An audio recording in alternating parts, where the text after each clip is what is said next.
Écoutez, on va commencer sans plus tarder. Donc, notre thème d'aujourd'hui, la tromperie en politique, très bien choisi comme nom de la séquence. Bonjour Sylvie. Alors, la tromperie en politique, c'est évidemment, bien sûr, un thème qui nous intéresse tous de très près. Aujourd'hui, pour discuter de ça, donc, on va voir notamment, justement, la campagne électorale de Éric Zemmour. Donc, on est bien en France pour comprendre les effets de désinformation, évidemment, dans l'espace public. J'aimerais peut-être laisser Fabien présenter nos deux invités. Sûr, sûr. Je te laisse la parole, Fabien.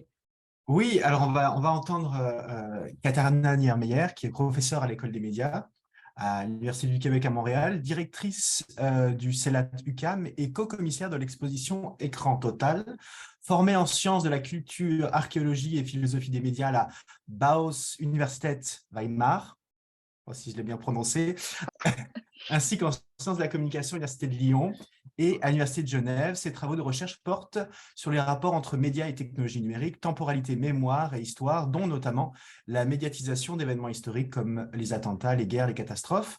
Elle a récemment co-dirigé l'ouvrage Nostalgie contemporaine, médias, culture et technologie, paru en 2021 aux presses universitaires du Septentrion. Elle est membre du comité de rédaction de la revue MAST, Media Art and Study and Theory, et de Memory, Mind and Media. Katharina Niemeyer est également membre associé du Centre de recherche interuniversitaire sur la communication, l'information et la société, le CRISIS, et cofondatrice de l'International Media and Nostalgia Network. Je continue avec notre autre conférencière. Emmanuelle Fantin est maîtresse de conférences à l'École des hautes études en sciences de l'information et de la communication, le CELSA Sorbonne Université. Elle est responsable du master communication, entreprise, institutions et stratégie, chercheuse au GRIPIC, groupe de recherche interdisciplinaire sur les processus d'information et de communication. Ses thématiques de recherche portent sur les cultures, les savoirs et communication, les médiations marchandes, et les formes et écritures médiatiques. Donc, leur présentation commune s'intitule « Stratégie du faux et nostalgie réactionnaire, la vidéo de la campagne électorale d'Éric Zemmour ». J'espère que je n'ai rien oublié. C'est à vous de nous présenter votre présentation. Oui. Merci beaucoup, Fabien, pour cette présentation. Justement, j'ai partagé le lien vers le livre qui, d'ailleurs, on a co-dirigé avec Emmanuel et aussi Sébastien Févry, qui est à l'Université catholique de Louvain. Voilà. Merci beaucoup pour l'invitation. Ce qu'on va vous présenter aujourd'hui, c'est vraiment ça fait des années qu'on travaille avec Emmanuel sur des questions de la nostalgie, allant de la marchandisation à la politisation, au mécanisme aussi de mécanisme de production et de réception. Donc, ça fait quelques années là qu'on est dans ce champ-là. Et on avait, donc il y a je ne sais plus exactement quand on a commencé à travailler sur la vidéo de Zemmour, mais on a dit il faut qu'on fasse quelque chose parce qu'il n'y a pas assez d'analyse portant sur la nostalgie, donc en lien avec cette vidéo spécifiquement. Moi aussi, je vais juste vous dire, je me sens un peu fatiguée ce matin, donc moi je vais un peu lire ma présentation si ça vous dérange pas trop, mais je vais essayer quand même que vous vous endormeriez pas, voilà, devant l'écran. Et quand même faire un effort de ne pas être complètement collé au texte, mais aussi on vient de finir un article justement qu'on a soumis à une revue, donc on va être ravis avec Emmanuel d'avoir aussi vos retours. Et on va aussi faire un petit préambule sur Emmanuel, il reviendra tout à l'heure sur la concept même de nostalgie réactionnaire, parce qu'on n'est pas dans une approche de sciences politiques. Donc, on n'est pas là en train de vouloir, à partir de la vidéo, de redéfinir les différentes formes de nostalgie réactionnaire ou de ce qui c'est de la politique réactionnaire.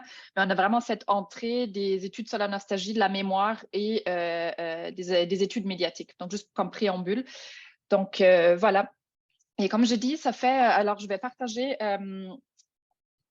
à l'écran le PowerPoint, mais on voulait faire avec Emmanuel au départ, c'est avant de commencer à commenter cette fameuse vidéo de campagne d'Éric Zemmour et de la contextualiser davantage. Ce qu'on va faire par la suite, c'est de la partager avec vous. Et ça dure 10 minutes. Et tout à l'heure déjà, c'était Samuel qui était juste par quelques secondes complètement horrifié. Donc voilà, on va vous faire passer la vidéo et après tout de suite rentrer dans notre présentation et analyse.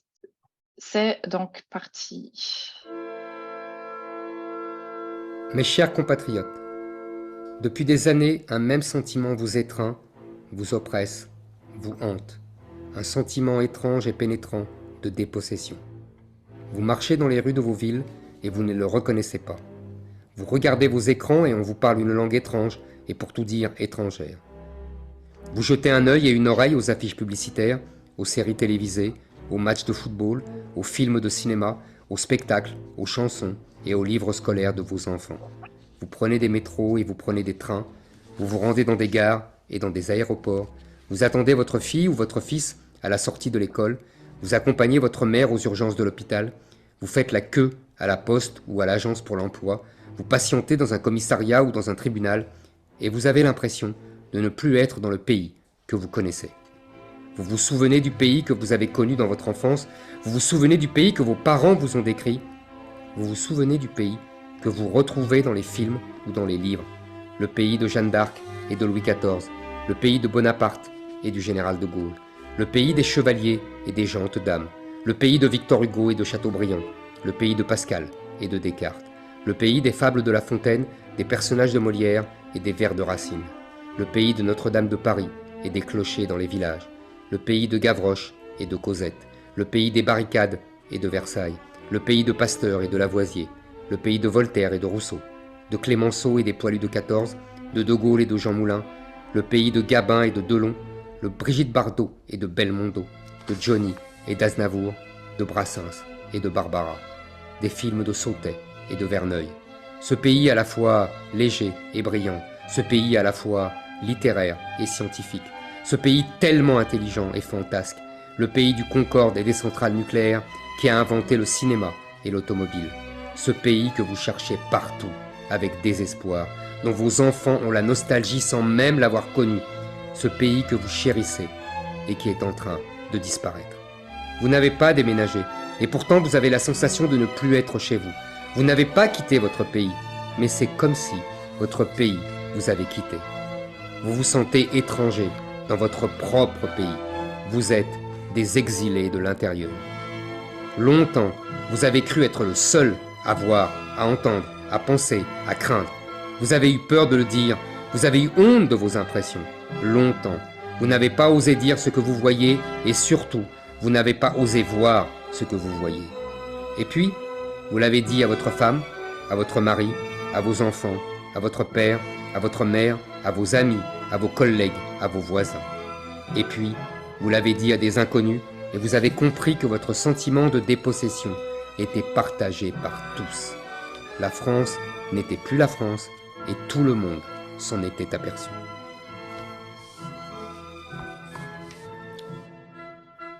Bien sûr, on vous a méprisé.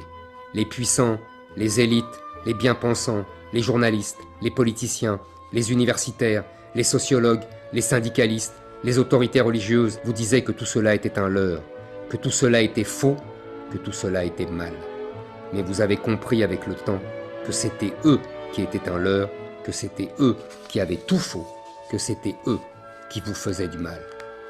La disparition de notre civilisation n'est pas la seule question qui nous harcèle, même si elle les domine toutes. L'immigration n'est pas cause de tous nos problèmes, même si elle les aggrave tous. La tiers-mondisation de notre pays et de notre peuple l'appauvrit autant qu'elle le disloque, le ruine autant qu'elle le tourmente. C'est pourquoi vous avez souvent du mal à finir vos fins de mois. C'est pourquoi nous devons réindustrialiser la France.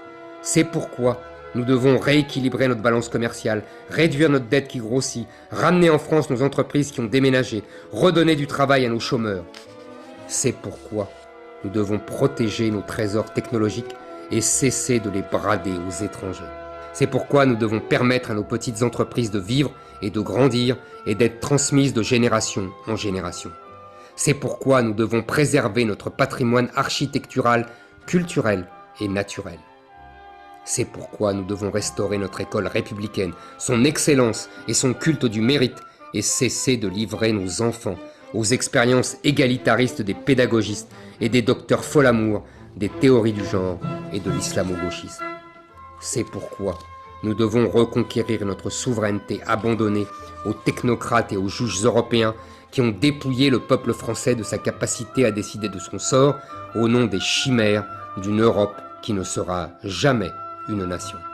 Oui, nous devons rendre le pouvoir au peuple, le reprendre aux minorités qui ne cessent de tyranniser la majorité et aux juges qui substituent leur férule juridique au gouvernement du peuple, par le peuple, pour le peuple. Depuis des décennies, nos gouvernants de droite comme de gauche nous ont conduits sur ce chemin funeste du déclin et de la décadence. Droite ou gauche, ils vous ont menti, vous ont dissimulé la gravité de notre déclassement, ils vous ont caché la réalité de notre remplacement.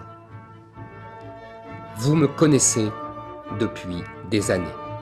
Vous savez ce que je dis, ce que je diagnostique, ce que j'annonce. Je me suis longtemps contenté du rôle de journaliste, d'écrivain, de Cassandre, de lanceur d'alerte. Je croyais alors qu'un politicien allait s'emparer du flambeau que je lui transmettais. Je me disais, à chacun son métier, à chacun son rôle, à chacun son combat. Je suis revenu de cette illusion. Comme vous, je n'ai plus confiance. Comme vous, j'ai décidé de prendre notre destin en main. J'ai compris qu'aucun politicien n'aurait le courage de sauver le pays du destin tragique qui l'attendait. J'ai compris que tous ces prétendus compétents étaient surtout des impuissants. Que le président Macron, qui s'était présenté comme un homme neuf, était en vérité la synthèse de ses deux prédécesseurs en pire.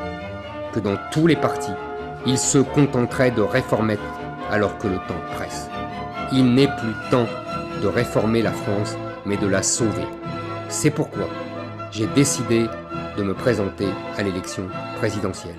J'ai donc décidé de solliciter vos suffrages pour devenir votre président de la République. Pour que nos enfants et nos petits-enfants ne connaissent pas la barbarie, pour que nos filles ne soient pas voilées et que nos fils ne soient pas soumis, pour que nous puissions leur transmettre la France telle que nous l'avons connue et reçue de nos ancêtres. Pour que nous puissions encore préserver nos modes de vie, nos traditions, notre langue, nos conversations, nos controverses sur l'histoire ou la mode, notre goût pour la littérature et la gastronomie. Pour que les Français restent des Français fiers de leur passé et confiants dans leur avenir. Pour que les Français se sentent de nouveau chez eux et pour que les derniers arrivés s'assimilent à leur culture, s'approprient leur histoire. Pour que nous refassions des Français en France et pas des étrangers sur une terre inconnue. Nous, les Français, nous sommes une grande nation, un grand peuple. Notre passé glorieux plaide pour notre avenir. Nos soldats ont conquis l'Europe et le monde. Nos grands écrivains et nos artistes ont suscité l'admiration universelle. Les découvertes de nos scientifiques et les fabrications de nos industriels ont marqué leur époque. Le charme de notre art de vivre fait l'envie et le bonheur de tous ceux qui y goûtent. Nous avons connu d'immenses victoires et nous avons surmonté de cruelles défaites. Depuis 1000 ans, nous sommes une des puissances qui ont écrit l'histoire du monde. Nous serons dignes de nos ancêtres. Nous ne nous laisserons pas dominer, vassaliser, conquérir, coloniser. Nous ne nous laisserons pas remplacer. Face à nous se dressera un monstre froid et déterminé qui cherchera à nous salir. Ils vous diront que vous êtes raciste. Ils vous diront que vous êtes animés par des passions tristes, alors que c'est la plus belle des passions qui vous anime, la passion de la France. Ils vous diront le pire sur moi, mais je tiendrai bon. Les quolibets et les crachats ne m'impressionneront pas. Je ne baisserai jamais la tête, car nous avons une mission à accomplir. Le peuple français était intimidé, tétanisé, endoctriné, culpabilisé. Mais il relève la tête, il fait tomber les masques, il dissipe les miasmes mensongers, il chasse ces mauvais bergers. Nous allons continuer la France. Nous allons poursuivre la belle et noble aventure française. Nous allons transmettre le flambeau aux prochaines générations. Aidez-moi, rejoignez-moi, dressez-vous. Nous les Français, nous avons toujours triomphé de tout. Vive la République et surtout, vive la France.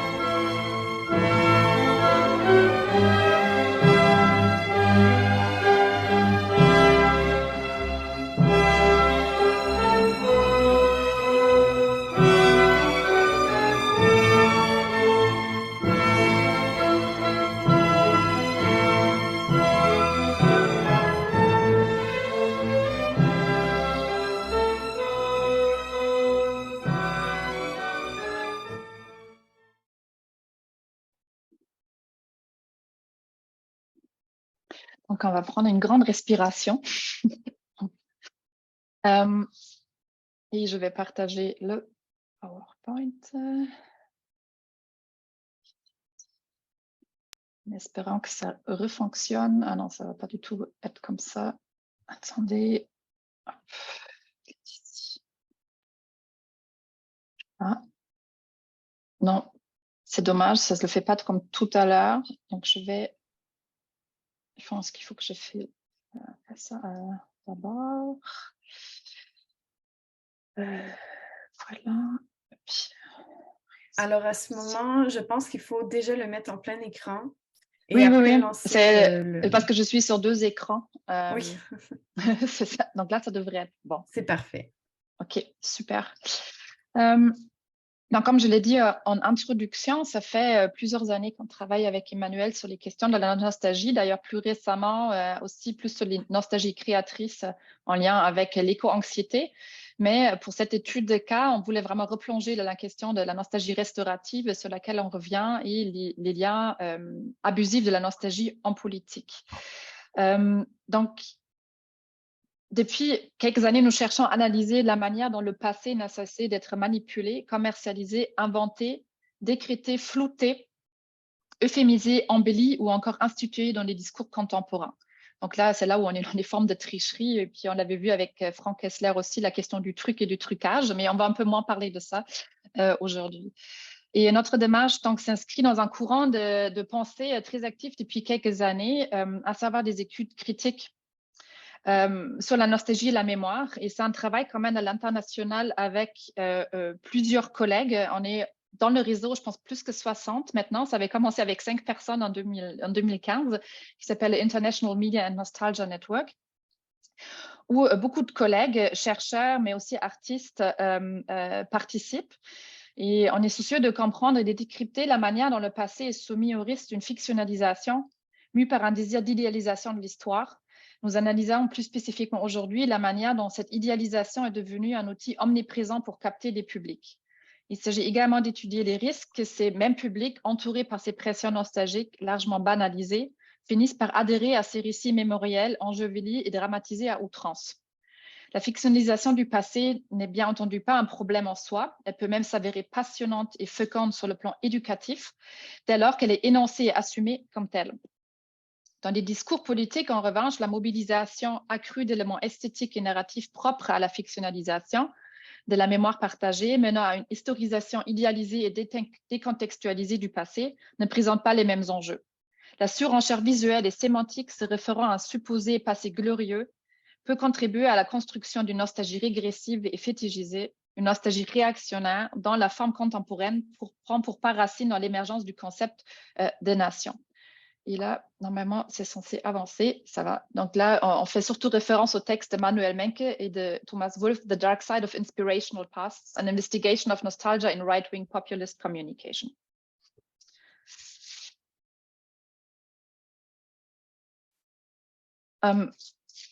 Désolée, je suis dans mon papier là, c'est ça.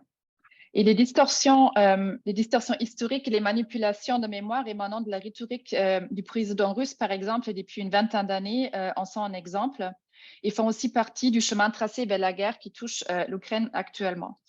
Un autre exemple récent, ou d'autres exemples récents, sont évidemment les discours politiques de Donald Trump et d'autres personnages, on pense aussi au Brésil, etc.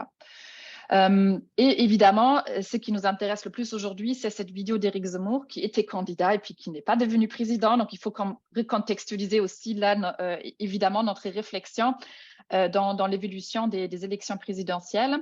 Mais pour revenir un peu sur le contexte, la vidéo a été publiée le 30 novembre 2021 sur son site web de candidature. Elle n'y est plus aujourd'hui, donc vous n'allez pas la trouver.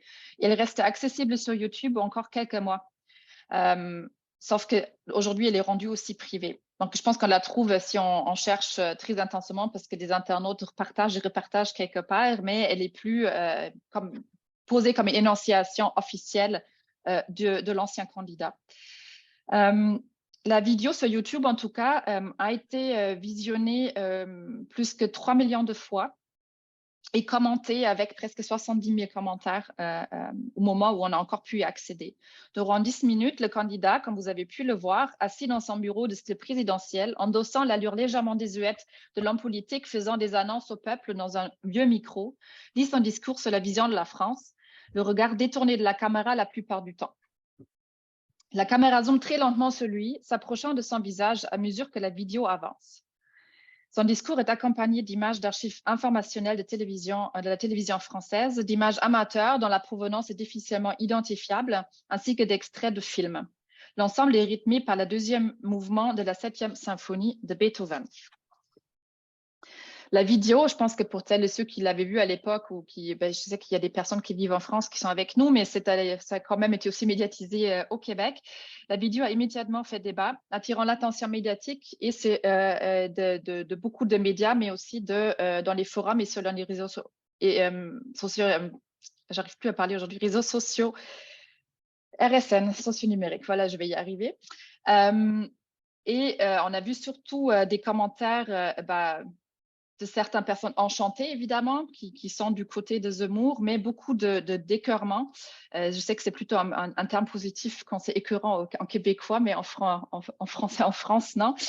Donc, de choc, de voir un hommage à Charles de Gaulle, un usage abusif de la musique de Beethoven, la récupération d'images de personnalités publiques à leur insu et une version sinistre et décliniste d'une France qui devrait être sauvée de multiples menaces qui pèsent sur son futur et la grangerait déjà de l'intérieur au présent.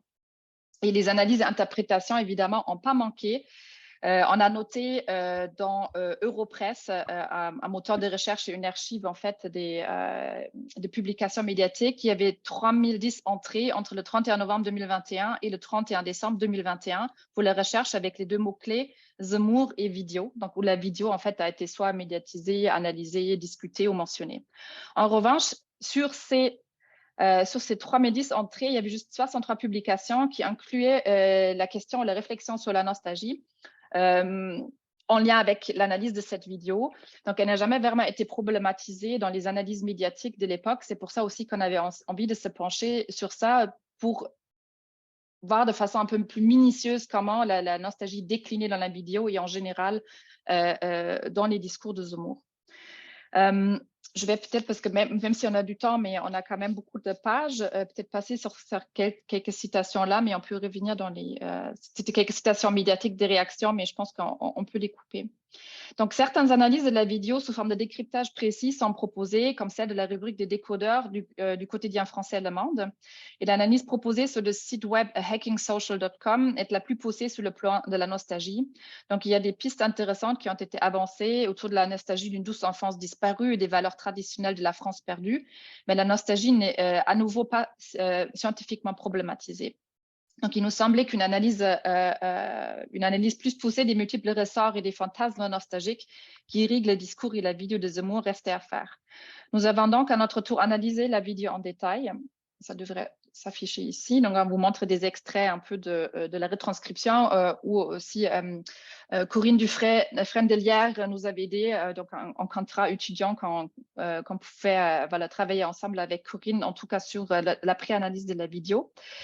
Et on a vraiment regardé un peu plus près comment, mais je pense que vous l'avez vu, de toute façon, il y a quasiment que des spécialistes du cinéma et de l'analyse filmique là aussi aujourd'hui avec nous, comment le montage a été fait, mais on voulait voir vraiment encore plus précisément en décryptant quelle phrase est posée sur quelle image, etc. Donc, on a décliné ça sur l'ensemble des plans, puis je vais vous montrer ici un autre exemple. Et on a donc vraiment souhaité déconstruire la mise en scène d'un passé fantasmé qui ne semblait exister que pour mettre en exergue son propre déclin, déconstruire la mise en scène d'une mémoire d'allégresse et au passage poser une équivalence, voire en synonymie d'un monde blanc qui viendra pointer du doigt sa propre disparition aux allures apocalyptiques. Danton a mis l'accent aussi sur la très grande banalité des mécanismes d'idéalisation nostalgique à l'œuvre dans la vidéo. Et c'est ça qui va nous intéresser plus spécifiquement aujourd'hui. Parce que la vidéo a été présentée dans l'espace public comme étant exceptionnelle et elle est peut-être pour sa longueur, parce que c'est quand même 10 minutes, par la modalité choisie pour annoncer une candidature à l'élection présidentielle ou encore par le cadre scénique proposé. C'est cette façon de se poser quasiment comme Charles de Gaulle, justement, dans son bureau. En revanche, nous souhaitons démontrer que du point de vue des études mémorielles et en particulier de la construction d'une vision nostalgique du passé, il n'y a dans cette vidéo aucun caractère d'exception, pas même une once de nouveauté. Bien au contraire, le candidat se saisit de l'ensemble des processus de manipulation de la mémoire, déjà abondamment présents dans la sphère des discours et des représentations publiques, s'inscrivant dans une longue tradition, ce qu'on peut appeler les nationalismes nostalgiques selon Franklin, Kinpos et Neurosa. La manière dont le passé est instrumentalisé repose sur un ensemble de techniques et de processus propres à tout discours porté par une nostalgie réactionnaire, une mémoire qui édulcore, qui omet que ce passé glorifié éclipse des moments et faits historiques moins glorieux, comme les droits restreints des femmes ou des personnes marginalisées, pour ne citer que 2 exemples.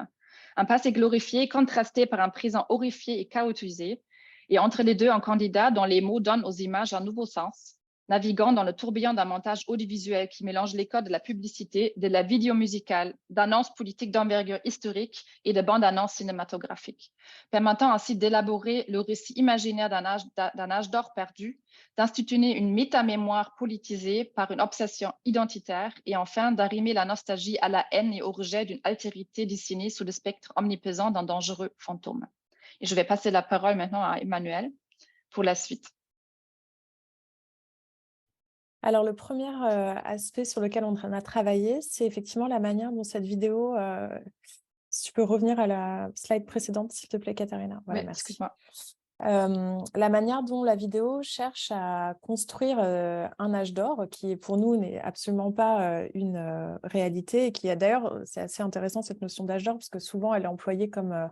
elle est tout à fait naturalisée. On a tendance à utiliser dans le langage courant cette expression en disant il y a eu l'âge d'or du cinéma hollywoodien, l'âge d'or des séries, nous vivrions par exemple l'âge d'or des séries télé, etc. C'est vraiment une expression qu'on emploie comme si elle allait de soi, alors qu'en réalité, c'est un concept qui suppose une vision décliniste. En fait, c'est un point de vue porté sur les temporalités et c'est bien évidemment un point de vue qu'on retrouve dans la vidéo de Zemmour. Donc, c'est ces premières constructions qu'on a essayé d'étudier.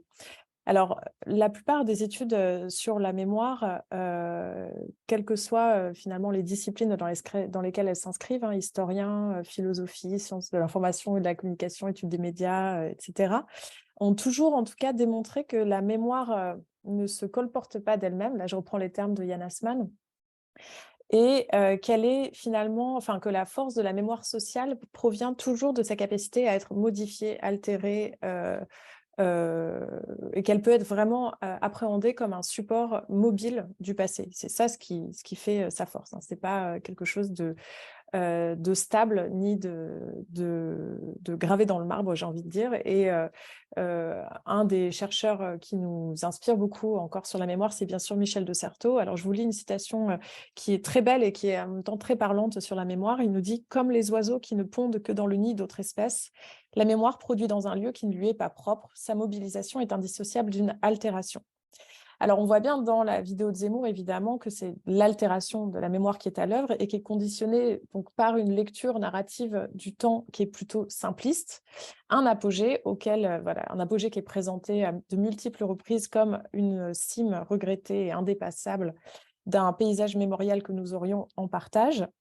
auquel aurait succédé une chute qui est vécue sur une modalité brutale, ou du moins qui est présentée selon une modalité brutale, auquel correspondrait le présent d'énonciation du discours qui constate donc cette perte d'une gloire du passé.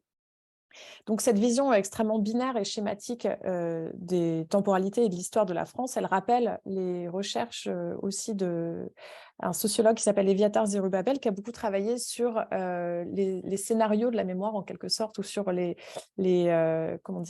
représentations cognitives de la mémoire. Et en fait, d'après lui, les discours mémoriels prennent toujours la forme de narration et donc sont en fait souvent pensés sous forme d'intrigues préconstruites. Donc, il déploie en fait dans son ouvrage, on vous a mis ici quelques exemples, tous les types d'intrigues préconstruites qui existent et qui cherchent à tracer toujours une cohérence et une continuité entre le passé et le présent, mais qui du coup évitent du même coup de porter un regard critique sur le passé puisqu'ils sont par définition un petit peu schématiques.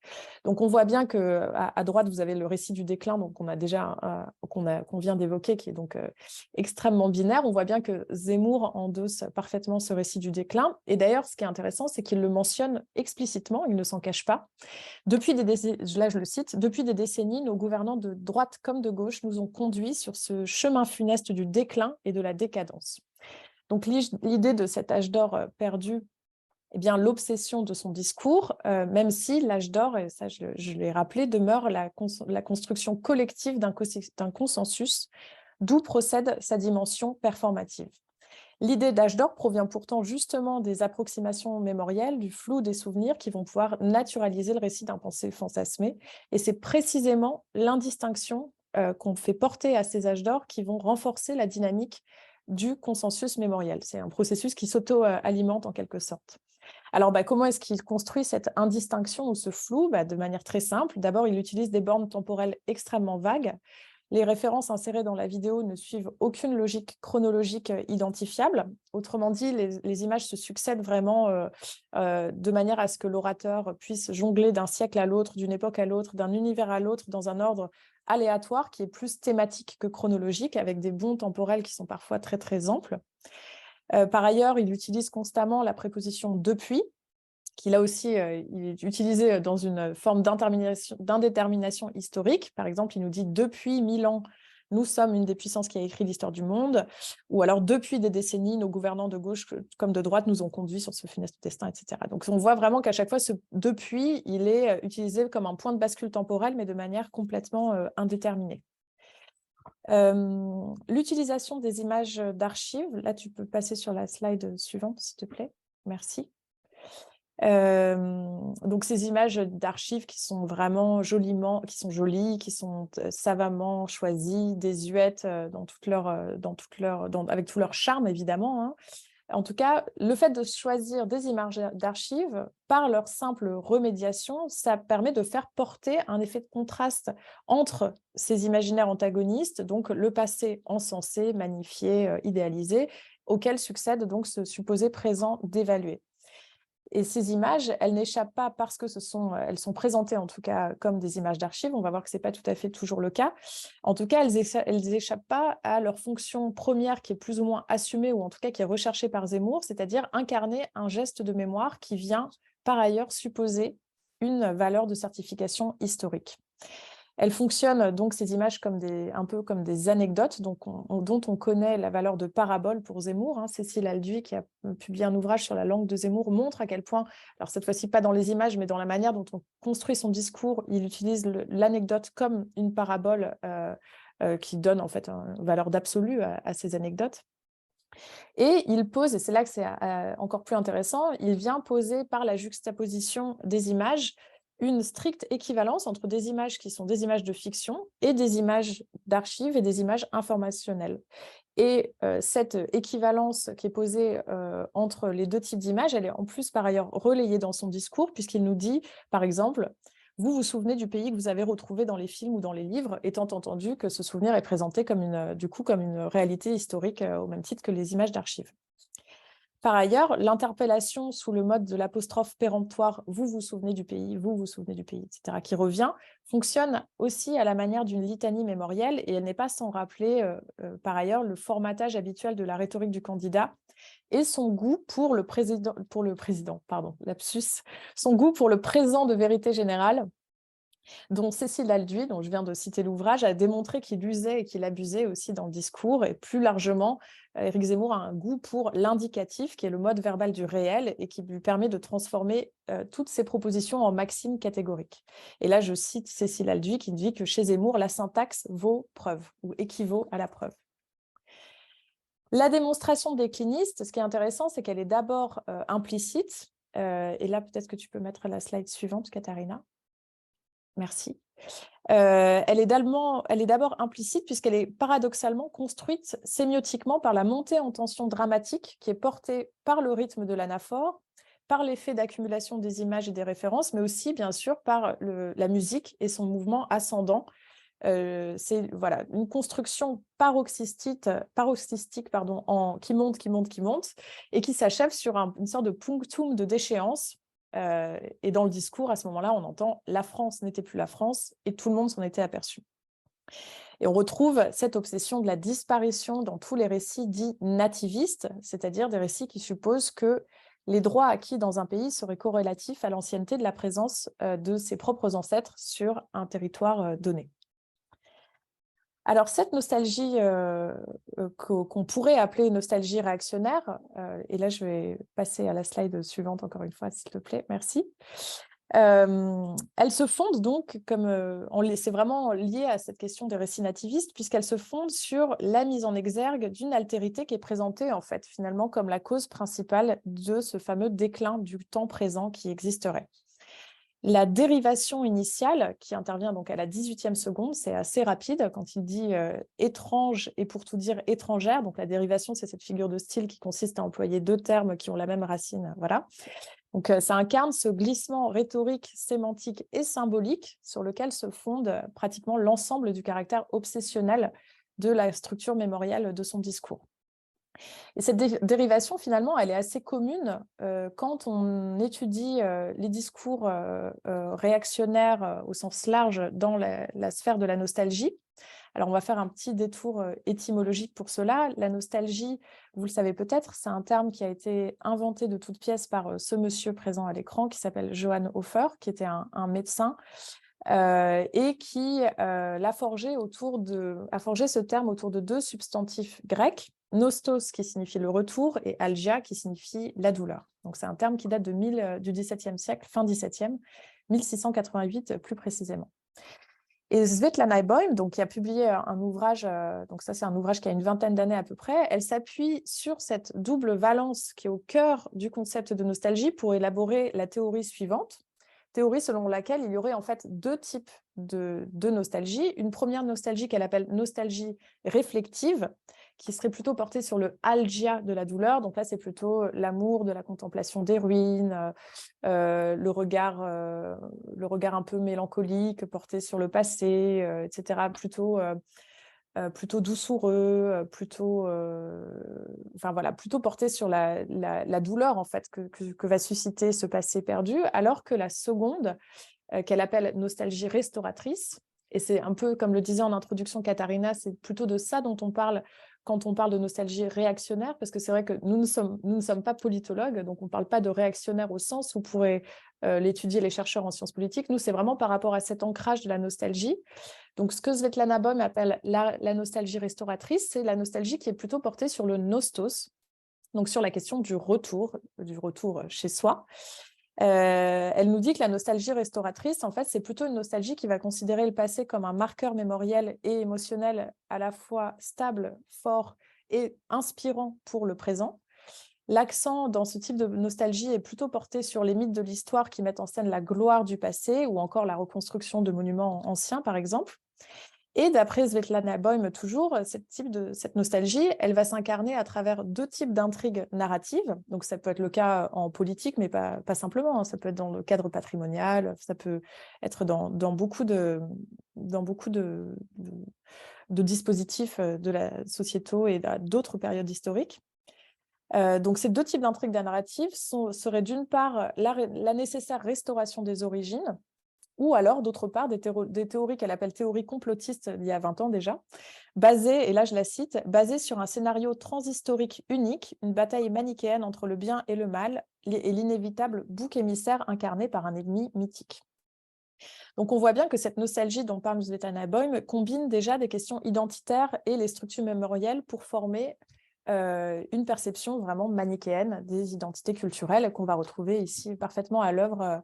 C'est en ça qu'on disait que c'est pour les personnes qui étudient la nostalgie depuis longtemps, cette vidéo est très, très, très, très banale. Voilà, c'est vraiment ce qu'on retrouve dans cette vidéo de Zemmour. Et là, je vais te demander de passer sur la slide suivante. Ce qui est intéressant, c'est que c'est cette manière de combiner des questions identitaires et des questions mémorielles pour ce qu'on disait, à savoir fomenter, j'ai envie de dire, cette perception manichéenne du monde. En fait, elle rejoint en un sens les recherches de Stuart Hall sur le concept de nation, notamment, lorsqu'il nous dit, donc là on a traduit la citation, « Les identités culturelles ne sont pas fixées par un quelconque retour à l'origine réelle, mais plutôt par des points d'identification ou de suture produits au sein des discours de l'histoire et de la culture, étant donné que le positionnement du sujet par rapport à sa perception du passé est toujours une question discursive.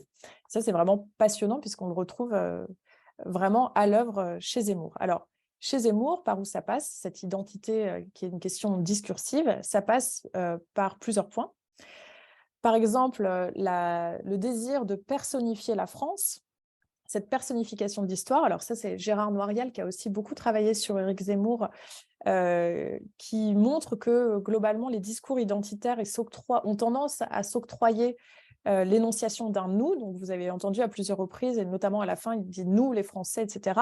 Et cet usage du « nous » permet de le transformer en porte-parole. Il se confère en fait la place de porte-parole des Français ou de la France, bien que personne ne lui ait demandé. Mais encore une fois, performativement, il devient le porte-parole de la France à travers ce « nous ». Plus globalement, donc là, deuxième point, il y a une prétention à définir une réalité de ce qui relèverait d'une identité et d'une mémoire commune, et ce qui s'en distinguerait. Donc, c'est lui qui définit les frontières de ce que serait un imaginaire de l'endogène et de l'exogène, dans lequel on voit bien qu'il s'inscrit dans une forme de bataille des réels, avec cette prétention à définir les frontières du même coup de ce qui relèverait du « nous » et ce qui relèverait de l'altérité ou d'un supposé « eux », qui n'est pas mentionné avec ce terme-là d'ailleurs. Donc, en fait, il se positionne en vainqueur sur la scène d'une conflictualité qu'il a lui-même instaurée, de l'édiction de rapports de force qui postulent une réalité univoque, laquelle prétend révéler au grand jour une immanence ou encore une objectivité à travers un travail de représentation et de légitimation. Tout en mettant, et ça c'est paradoxal, en mettant à distance plus ou moins implicitement le concept d'idéologie qu'il pointe comme une distorsion délétère du réel que l'on cherche à restaurer. C'est assez intéressant. Donc, il joue finalement, Zemmour, sur une fine ligne de crête qui peut exister entre mémoire et métamémoire, en prétendant que l'identification des souvenirs partagés que lui nous présente vaudrait pour réalité mémorielle. Il leur confère une valeur véridictoire ou une valeur authentificatoire. Autrement dit, la sélectivité des souvenirs collectifs que Zemmour nous présente dans la vidéo est en soi un discours sur ce que Éric Zemmour suppose être des souvenirs partagés, sans pour autant qu'on puisse bien sûr attester de la réalité de ce partage. Et là, je renvoie aux travaux, par exemple, notamment de Joël Cando, qui, dans un ouvrage d'anthropologie de la mémoire, met bien l'accent sur la différence entre mémoire collective, mémoire sociale, mémoire partagée, et métamémoire, c'est-à-dire la manière dont comment dire. En fait, il dit quand plusieurs personnes disent se souvenir de la même chose, même s'ils sont convaincus de se souvenir de la même chose, le fait qu'ils le disent, ça peut être vrai, le fait qu'ils en soient convaincus, ça peut être vrai, le fait qu'ils le croient, le contenu peut être vrai ou non, mais en tout cas, tout ceci ne prouve rien d'autre si ce n'est qu'un métadiscours ou une métamémoire partagée. Et il nous dit, et là je le cite, ce métadiscours a comme tout langage des effets sociaux extrêmement puissants. Il nourrit l'imaginaire des membres du groupe en question en les aidant à se penser comme une communauté et contribue à modeler un monde où le partage mémoriel s'ontologise. Et c'est vraiment ce glissement, encore une fois, entre ce partage mémoriel et ce qui n'est qu'une métamémoire parmi d'autres et cette ontologisation en fait, de ce partage mémoriel qu'on voit à l'œuvre dans cette vidéo. Donc voilà comment la fiction de la nostalgie fusionne avec l'histoire, ou en tout cas comment il essaye de la faire fusionner avec l'histoire dans cette vidéo. On voit que Zemmour, d'ailleurs, légitime explicitement la nostalgie comme une pratique métamémorielle valide. À la 59e seconde, il nous dit « Vous vous souvenez du pays que vos parents vous ont décrit ?» Et puis, à la 2e minute, il parle de la présence indirecte d'une nostalgie du monde perdu des parents, en se plaçant cette fois-ci du point de vue des enfants. Et il dit « Ce pays que vous cherchez partout avec désespoir, dont vos enfants ont la nostalgie sans même l'avoir connu. » Alors là, ce qui est intéressant, c'est qu'en fait, sans s'en rendre compte, Zemmour met encore en acte un concept qui est bien connu des études de la nostalgie, qui s'appelle armchair nostalgia, qui est un concept qui a été développé et théorisé par Arjun Appadurai. Et en fait, il dit armchair nostalgia, ça veut dire la nostalgie. En français, ça a été traduit par nostalgie en pantoufle, ce qui est une traduction qui n'est pas très, très jolie. En fait, bon, pantoufle ou fauteuil, en tout cas, l'idée, c'est de se mettre dans la peau d'une mémoire qui n'est pas la sienne. Donc, on s'assoit sur le fauteuil de la mémoire de quelqu'un d'autre ou on enfile les pantoufles de la mémoire de quelqu'un d'autre. En tout cas, voilà, c'est cette manière, et qui est vraiment très classique, encore une fois, dans les études sur la nostalgie, de voir comment le déploiement d'un sentiment nostalgique peut aussi, bien sûr, s'éprouver pour une époque que l'on n'a pas connue. Et d'ailleurs, cette modalité nostalgique, c'est vraiment un ressort tout à fait classique désormais. Vous le constatez peut-être vous aussi tous les jours en ouvrant Netflix, par exemple, hein, de voir comme c'est un ressort classique des productions médiatiques et marchandes liées à la fétichisation du passé. Donc, non seulement le candidat élabore un discours nostalgique d'idéalisation du passé, mais il s'en défend et il pose par ailleurs l'existence d'un principe d'idéalisation comme une preuve autolégitimante. Donc, il y a beaucoup de contradictions, mais qui sont assez lissées. Zemmour ignore donc sans doute que la mémoire culturelle est probablement composée plutôt par la somme de nos oublis que celle de nos souvenirs. Alors, bien sûr, et là, je vais te demander de passer la dernière slide, Katharina, s'il te plaît. Le récit obsessionnel de Zemmour emprunte aussi aux autres structures collectives du souvenir. Par exemple, on aurait pu citer, nous on s'est focalisé évidemment sur la nostalgie, mais on aurait tout à fait pu se dire, partons des études de Gilroy et on va faire une étude de la mélancolie postcoloniale de Zemmour, ou alors plus récemment l'ouvrage de Potter sur le déclin. Mais là où la mélancolie est un affect du pessimisme, et le déclin est un récit plutôt de la détérioration, la nostalgie semble à la fois combiner les deux et en même temps ciseler encore un petit peu plus la manipulation du passé pour deux raisons. D'abord, par la joie, la tendresse et les émotions positives que suscite aussi la nostalgie. C'est vrai qu'on n'a pas ressouligné que la nostalgie est une émotion douce, amère, hein. Et c'est d'ailleurs pour ça que cette vidéo a eu un tel succès auprès des personnes qui étaient déjà convaincues par les discours de Zemmour. Et puis le deuxième point, c'est bien sûr par la relation intrinsèque que lie la nostalgie au chez-soi, au concept de home. La nostalgie, c'est quand même le mal du pays, donc c'est aussi pour cela que ça permet à Zemmour de légitimer encore plus sa définition de ce que devrait être le chez-soi, donc en l'occurrence la nation française, ce qu'est la nation française ou ce qu'elle devrait être d'après lui. Et je te repasse le relais, Katharina. Voilà, merci. Donc pour la dernière partie, les conclusions, évidemment, je pense que vous l'avez vu dans la vidéo, comment l'aspect xénophobique est introduit dans la vidéo par le montage et les discours qu'il a apposés. Et donc, on voudrait revenir là vers la fin, puis aussi tirer des conclusions, peut-être auxquelles vous allez participer aussi dans le débat. On serait ravis par la suite d'échanger. Donc, comme on a vu, il y a un aboutissement de la création de ce nous que Zemmour nous propose, qui est imaginaire et sculpté dans la nostalgie. Et c'est donc le discours xénophobe qui en ressort. En effet, on saisit bien la manière dont la xénophobie se scelle habilement à la nostalgie dans l'énoncé de Zemmour, dans la mesure où il renvoie à la conception imaginaire de l'origine comme plénitude, à un passé dont la plénitude et la complétude sont toujours postulées. Je vais réciter Stuart Hall ici. Les glissements et les troubles qui sont distillés dans la vidéo entre la nostalgie et la xénophobie sont extrêmement nombreux et reposent sur divers processus. Donc d'abord, Zemmour semble maîtriser parfaitement la fonction sémiotique d'ancrage de l'image. C'est le texte classique de Roland Barthes auquel on fait référence, évidemment, mais où il définit, on va quand même le réciter, l'ancrage, il définit donc les usages du message linguistique ici comme une sorte d'étau qui empêche les sens connotés de profilérer.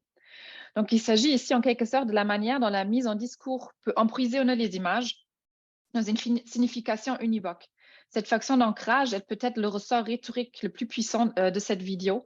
On observe par exemple une décorrélation totale entre les plans 14 et 15 de la vidéo. Puis là, je vais même avancer. Et mon ordinateur, parfois, il ne veut pas.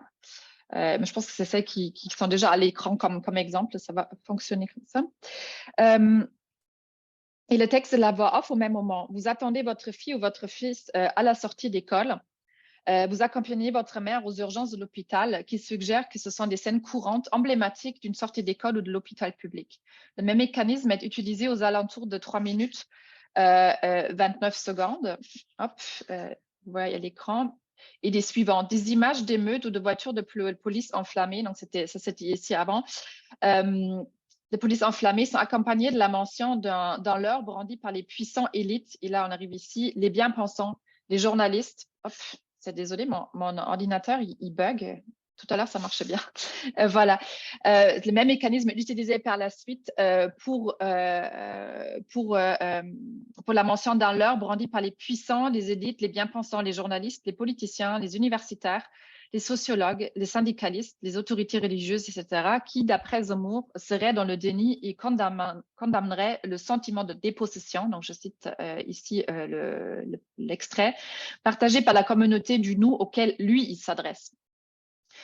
Donc, le nous zémourien, l'ancrage est très, très clair. Les membres n'appartenant pas à la communauté du nous zémourien font une fois de plus preuve d'une grande violence et de velléité destructrice et sont soutenus par une communauté de personnalités et de corps professionnels divers qui seraient collectivement dans le déni. Dans nous, hein, intellectuels évidemment. Autre choix d'ancrage linguistique à la symbolique forte, c'est la mention de la disparition de notre civilisation. Donc Emmanuel avait souligné tout à l'heure notre réflexion sur le déclinisme, donc ça rejoint ça ici à nouveau. Donc on voit à un moment donné, et là je vais d'abord passer le slide avant de, voilà, hop, c'est ici. C'est un autre ancrage symbolique fort. Il parle de la disparition de notre civilisation au moment où sont diffusées les images du chantier de reconstruction d'une cathédrale. Et ce choix n'est pas étonnant. On peut supposer que Zemmour joue sur une forme d'ambiguïté. Ici, il s'agit de la démolition de l'église de Saint-Jacques d'Abbeville, mais le souvenir de l'incendie purement accidentel de la cathédrale de Notre-Dame en 2019 peut être présent pour le public encore ici à nouveau. La création d'une communauté mémorielle imaginaire, d'un nous métamémoriel, évoqué précédemment, ça rime très rapidement dans la vidéo à la désignation de coupables de tout aussi imaginaire et dont les contours identitaires sont à peine voilés, de même que leur rejet en bloc. Donc, le passage de la cathédrale et les plans qui suivent sont à cet égard très intéressants. Donc là, hop, je mets les prochaines images et je cite l'extrait de la vidéo. La disparition de notre civilisation n'est pas la seule question qui nous harcèle, même si elle les domine toutes. L'immigration n'est pas la cause de tous nos problèmes, mais si elle les aggrave tous. La tiers-mondialisation de notre pays et de notre peuple l'appauvrit autant qu'elle le disloque, le ruine en tant qu'elle le tourmente. C'est pourquoi vous avez souvent du mal à finir vos fins de mois. Donc ça, c'était quelques images. Là, on n'en a pas mis toutes les images pour illustrer qui ont accompagné cette partie de la vidéo.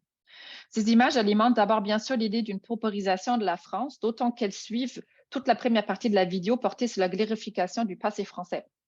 Il faut surtout noter que la supposée dégradation actuelle est directement énoncée et représentée comme étant liée à l'immigration et que l'utilisation d'images de personnes de couleur intervient de manière flagrante uniquement lorsqu'il s'agit de désigner les coupables de cette chute.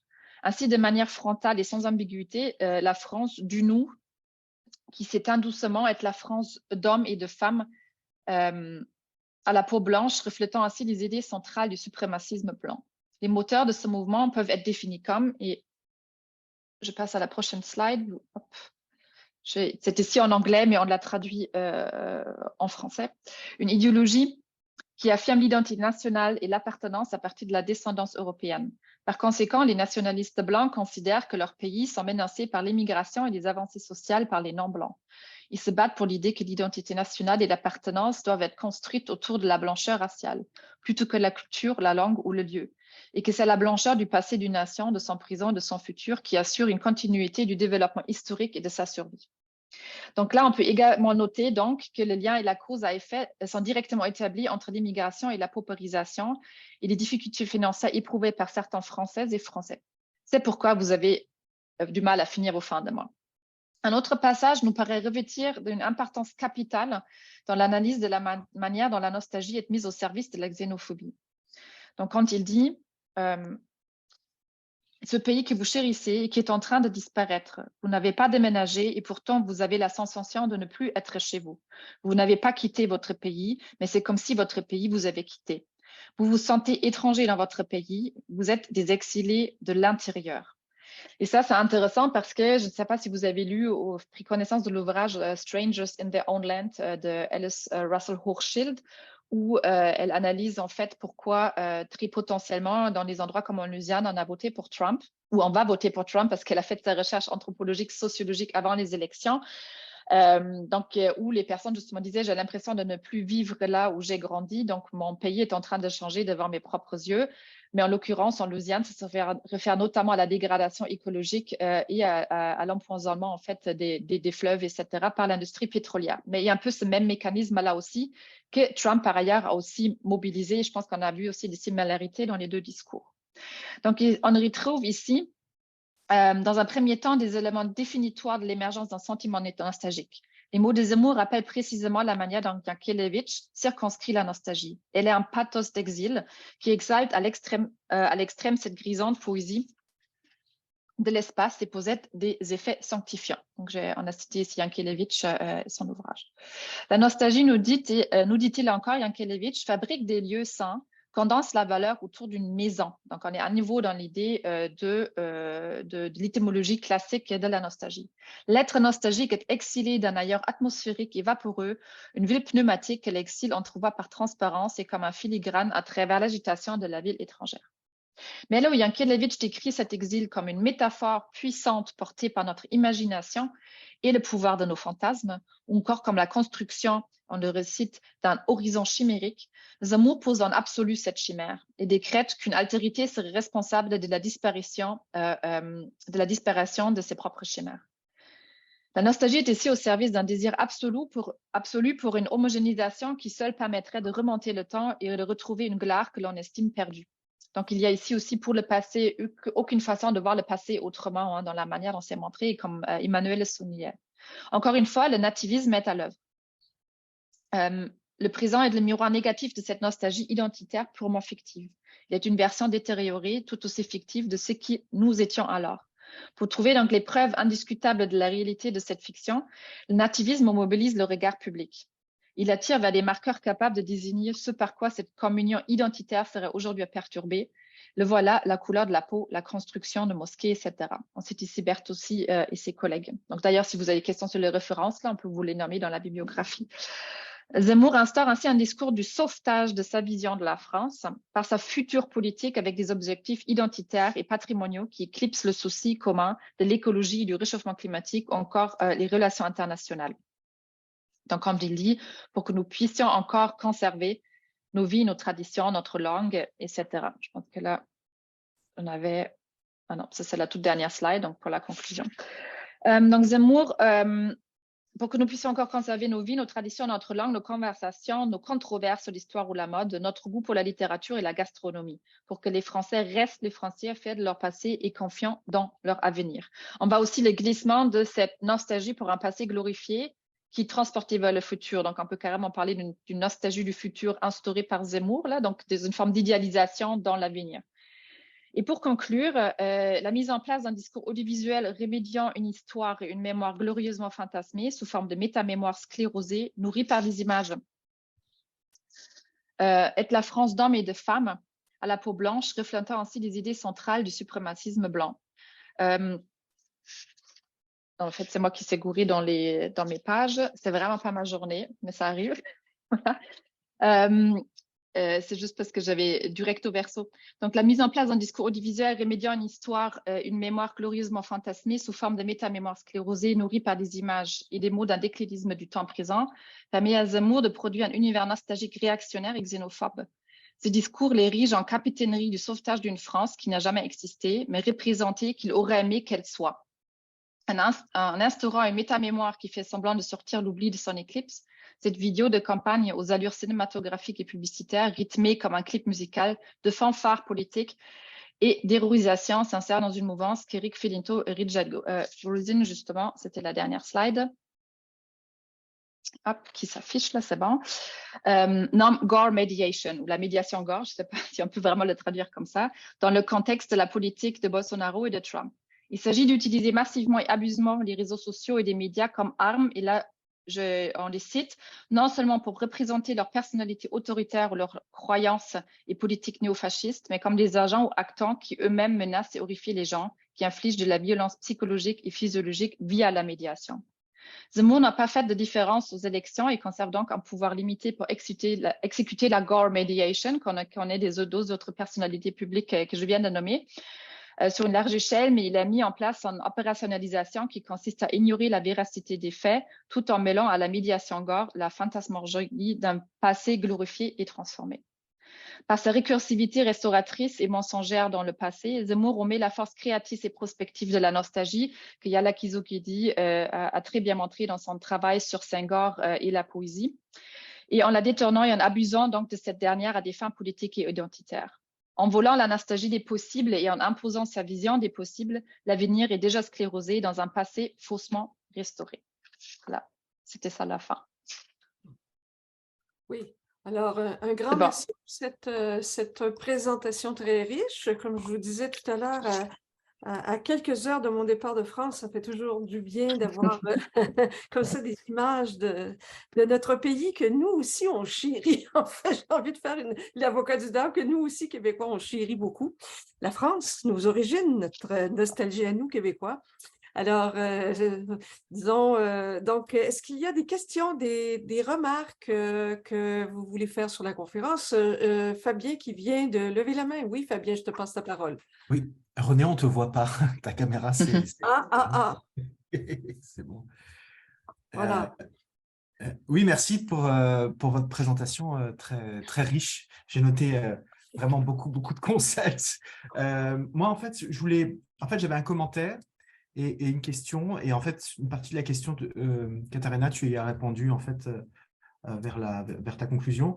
En fait, j'ai pas arrêté de penser. Moi, je travaille beaucoup sur le concept d'idéologie dans la tradition de Lucien Althusser et dans les travaux plus récents de Jean-Jacques Le Cercle, spécialiste du langage, philosophe du langage. Et lui, il montre, et c'est marrant parce que finalement, dans votre présentation, il y avait ces trois dimensions de l'idéologie, l'idéologie comme contenu, c'est-à-dire ensemble de représentations, système de valeurs, idées, croyances, rassemblés dans un tout cohérent qu'on peut nommer, en fait, hein, c'est une certaine, on va dire, idée de la France et tout ce que ça présuppose. Le deuxième aspect de l'idéologie, c'est ce que le cercle appelle la forme, mais plutôt l'idée de la déformation, en fait, comment ces représentations, ces contenus, ces valeurs, en fait, déforment une réalité. Et là, c'est effectivement ce fantasme d'une France qui n'a jamais vraiment existé, ou alors juste dans l'esprit de Zemmour et de ceux qui le suivent. Et puis le dernier, c'est intéressant, c'est l'idéologie comme force, qui est donc celle de l'interpellation, quoi. Comment on s'adresse directement aux individus qui suivent, qui regardent cette vidéo, et comment on les force, c'est ça, à se reconnaître, à s'identifier et à se subjectiver par rapport, donc en accord ou non avec ce qui est présenté. Ce qui m'a aussi fait penser aux travaux, puisque Barthes était cité, du mythe, hein. Là, on est vraiment aussi dans cette idée de mythe où chaque plan, c'est du collage, hein, on est dans une forme de zapping, se vide, le sens de chacune de ces séquences se vide et est rempli par une sorte d'idée générale un peu nébuleuse d'une France qui n'existe plus parce que justement menacée par l'altérité. Enfin bref, tout ça pour dire que moi, ça m'anime énormément. Et donc, j'en viens à ma question. Cette nostalgie régressive, donc cette forme d'idéologie régressive, est-ce que c'est une répétition du même? C'est-à-dire finalement, vous disiez tout à l'heure que en fait, les gens qui sont spécialisés dans les études de la nostalgie, bon, il n'y a rien de nouveau avec Zemmour, il ne nous apporte rien de nouveau. Est-ce que c'est une répétition du même, d'une forme de nostalgie qu'on retrouve dans le passé, le fascisme, néofascisme, ou est-ce qu'il y a quand même quelque chose de relativement nouveau, outre l'utilisation des réseaux sociaux, si on pense justement à cet imaginaire régressif du côté de Bolsonaro, du côté de Trump, du côté de Zemmour, du côté en Europe, en Hongrie notamment. Donc, est-ce qu'il y a quand même quelque chose de relativement nouveau où on est finalement, on patauge dans les mêmes discours, dans les mêmes… voilà.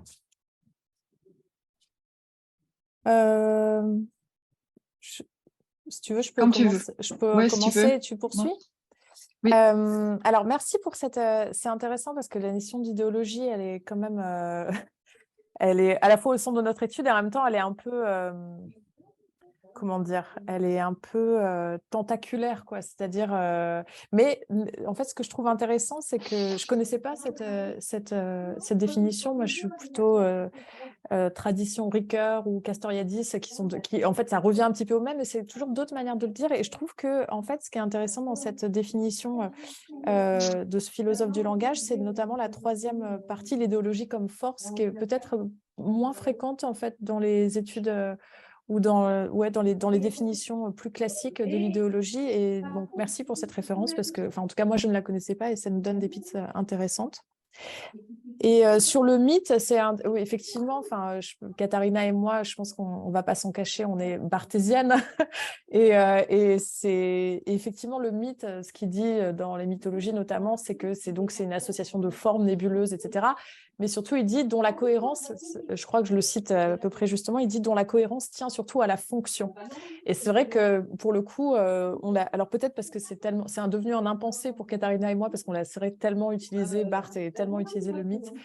Mais bien sûr, évidemment, on l'a pas nommé, mais il y a vraiment quelque chose de la formation dans cette nostalgie ou cette vision de la France, de quelque chose du mythe. Et d'ailleurs, il faudrait aller relire peut-être, il faudrait qu'on aille relire le Tour de France. Enfin, je pense à cette mythologie-là en particulier. Peut-être qu'on trouverait sur les clochers de village, etc. Peut-être qu'on trouverait des choses qui viendraient nous nourrir notre étude.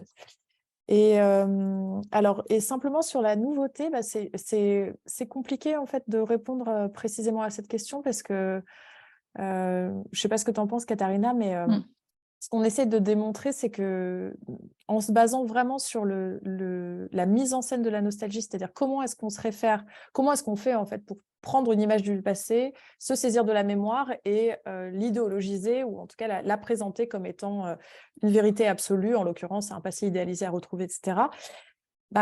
Effectivement, dans l'ouvrage qu'on a dirigé là sur la nostalgie, on a des textes qui datent du début du XXe siècle où on trouve déjà ces mêmes paradigmes de la nostalgie qui sont étudiés dans des secteurs vraiment très, très, très divers. Et bien sûr qu'il y a de la nouveauté en même temps par ailleurs, puisque bien sûr qu'en 2022, on peut considérer qu'il y a quelque chose de nouveau, de se saisir ne serait-ce que l'usage des réseaux sociaux par les hommes politiques. Évidemment que ça introduit de l'inédit dans cette forme de continuité.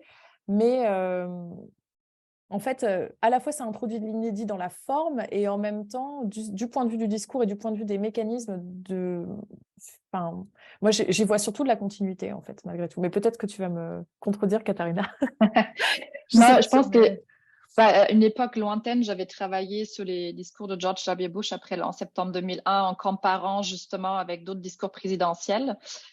Où il y a toujours un peu les mêmes constructions du bien et du mal, etc., dans cette idée de « we have work to do », voilà, les questions religieuses aussi. Donc, il y a des éléments qui reviennent, mais chaque fois dans un environnement d'événements historiques différents, disons. Donc, je pense qu'il y a une continuité dans la façon dont on manipule la nostalgie dans le discours politique. Je pense que là, il n'y a rien de spécifiquement nouveau. Mais là, ce qui est peut-être nouveau, là, c'est le mélange des codes dont on parlait, à savoir qu'on a vraiment une forme de... Les clips, la façon dont il est fait, c'est vraiment entre cette marchandisation et une forme de cette idéologie tentaculaire qui la présente. Et peut-être une différence qu'il y aurait, ça ne serait pas dans le discours lui-même, donc voire plutôt dans sa forme et dans sa diffusion. Donc, je pense que, je ne sais plus dans quel contexte on avait discuté de ça, Emmanuel, mais dans l'idée qu'il y a une accélération aussi parfois de la nostalgie, parce que là, elle est très vite, elle est rapide et puis elle est aussi très partagée. C'est-à-dire ce qu'on pourrait être un discours oral parfois plutôt. Donc, je pense qu'on est plutôt dans cette question d'accumulation, d'accélération de l'information et aussi dans un partage plus facile de cette émotion dans les réseaux sociaux numériques. Donc, ça serait plutôt une nouveauté par rapport à ce que l'on fait avec ce genre de discours en termes de réaction. Voilà, et puis peut-être pour l'autre question aussi, moi j'ai un peu de mal avec Althusser pour d'autres raisons, donc je ne me lancerai pas là-dedans, mais un ouvrage là qu'on n'a pas cité, mais qu'on mobilise beaucoup avec Emmanuel dans nos travaux aussi, je l'ai sorti tout à l'heure de l'étagère à Mathieu en tombant, et ça ne s'affiche pas du tout là, camarade. On ne le voit pas. Ah voilà, ça reflète bien ça reflète bien le titre du livre The Past is a Foreign Country de David Leventhal. Voilà, et vous voyez, c'est flouté. Hein. Ah non, là, ça marche à peu près. Je peux le mettre en lien tout à l'heure ou dans le chat. Je veux dire, personne n'est convaincu que tu as un passé complètement lissé, univoque, cette métamémoire commune, complètement sans contradiction, etc. Mais c'est justement ça que cette vidéo essaie de dire et que cette idéalisation, en quelque sorte, est perturbé par tout ce qui pourrait venir de l'extérieur ou même les ennemis de l'intérieur qui sont là. Et ça pourrait répondre c'est comme une réponse aux deux questions en même temps. Et ça, on le retrouve beaucoup dans les discours de George W. Bush, par exemple, déjà de l'après en septembre, cette institution de nous et les autres. Et puis ça continue à se faire dans la plupart, en fait, des discours politiques plutôt populistes. Après, je n'ai pas analysé en détail les discours de Trump, mais en tout cas, pour George W. Bush, peut-être ça donne des pistes. Puis je t'envoie avec plaisir le petit truc qui était sorti à l'époque sur ce questionnement-là, justement, de l'idéologie dans le discours, si tu veux, Fabien. Je ne sais pas si ça répond aux questions, mais je pense qu'on est là pour jaser, c'est un séminaire. Je pense que cette question de ce qui est nouveau dans le phénomène gagnerait beaucoup justement à être répondu par des études comparatives, parce que moi, ce que je trouve frappant, c'est que c'est le même phénomène qu'on a vu là avec Zemmour, existe au Québec, par exemple, aux États-Unis, bien sûr, on les voit. Donc, c'est un phénomène mondial axé sur les nationalistes, la question de l'immigration, les nationalistes, mais quel est l'effet justement de l'environnement socio-numérique qu'on a actuellement pour que ces thèmes qui sont des nationalistes de chaque pays soient si importants dans notre époque. Alors, je vais passer la parole, si vous permettez. Il y a Aurélie, Jean-Marc et Samuel qui aimeraient faire un commentaire. Comme on a beaucoup de commentaires, je vous demanderais peut-être d'être un petit peu plus bref dans vos interventions pour qu'on ait le temps d'avoir vraiment une interaction avec tout le monde. Aurélie? Merci, bonjour et merci pour cette présentation super intéressante. J'ai beaucoup apprécié le découpage super rigoureux du montage qui permet vraiment d'analyser chaque séquence, chaque plan et tout ça. J'ai bien apprécié de pouvoir justement que vous appuyiez votre discours là-dessus. Et donc moi, je travaille plutôt sur l'analyse de l'argumentation et dans les discours. Ce qui m'interpelle dans ce que vous avez présenté, c'est qu'est-ce qu'on peut penser de son auto-institution à Zemmour en tant qu'émetteur de ce discours métamémoriel. C'est-à-dire sur quoi ça repose, sur quelle forme d'autorité il s'appuie pour construire sa légitimité à énoncer ce discours métamémoriel.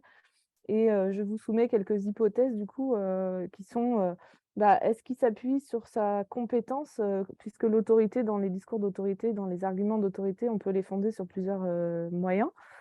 Sur la compétence, est-ce que c'est sa fonction de journaliste ou sa fonction de candidat? Est-ce que c'est son expérience? Est-ce qu'il se pose également en tant que témoin de cette histoire? Et est-ce qu'il le fonde aussi sur le témoignage, sur sur son expérience comme témoin, pardon, ou sur son pardon, je vais y arriver, sur son appartenance en fait à une communauté? En fait, j'ai l'impression, pour ma part, qu'il fonde son autorité à construire ce méta-discours, méta-mémoriel sur les trois volets sur lesquels s'appuient des discours d'autorité. Et je trouve que c'est la manière dont il fait appel à une communauté quand il dit « vous vous sentez à la recherche, etc., vous, Français », enfin, je n'ai pas le détail, mais en fait, là, on a l'impression qu'il fait une délégation, une délégation à une autorité, une autorité qui est basée sur une communauté virtuelle, évidemment, celle qu'il imagine recevoir cette vidéo avec bonheur. Du coup, voilà, je m'arrête là. Ce n'est pas vraiment une question, mais c'est savoir si ce genre d'analyse sur la partie sur laquelle il fonde son autorité, ça m'interpelle. Merci pour la remarque. Tu veux que je commence, Emmanuel? Ouais, vas-y. Merci pour la remarque, parce que ça faisait partie des réflexions d'ailleurs qu'on avait jusqu'à quel point, parce que c'est un article qu'on a soumis, mais j'aime beaucoup, c'est Aurélie, c'est ça, d'Odoria. Voilà, okay, merci beaucoup. C'est Aurélie, mon prénom, ouais, merci. Ok, parfait, merci.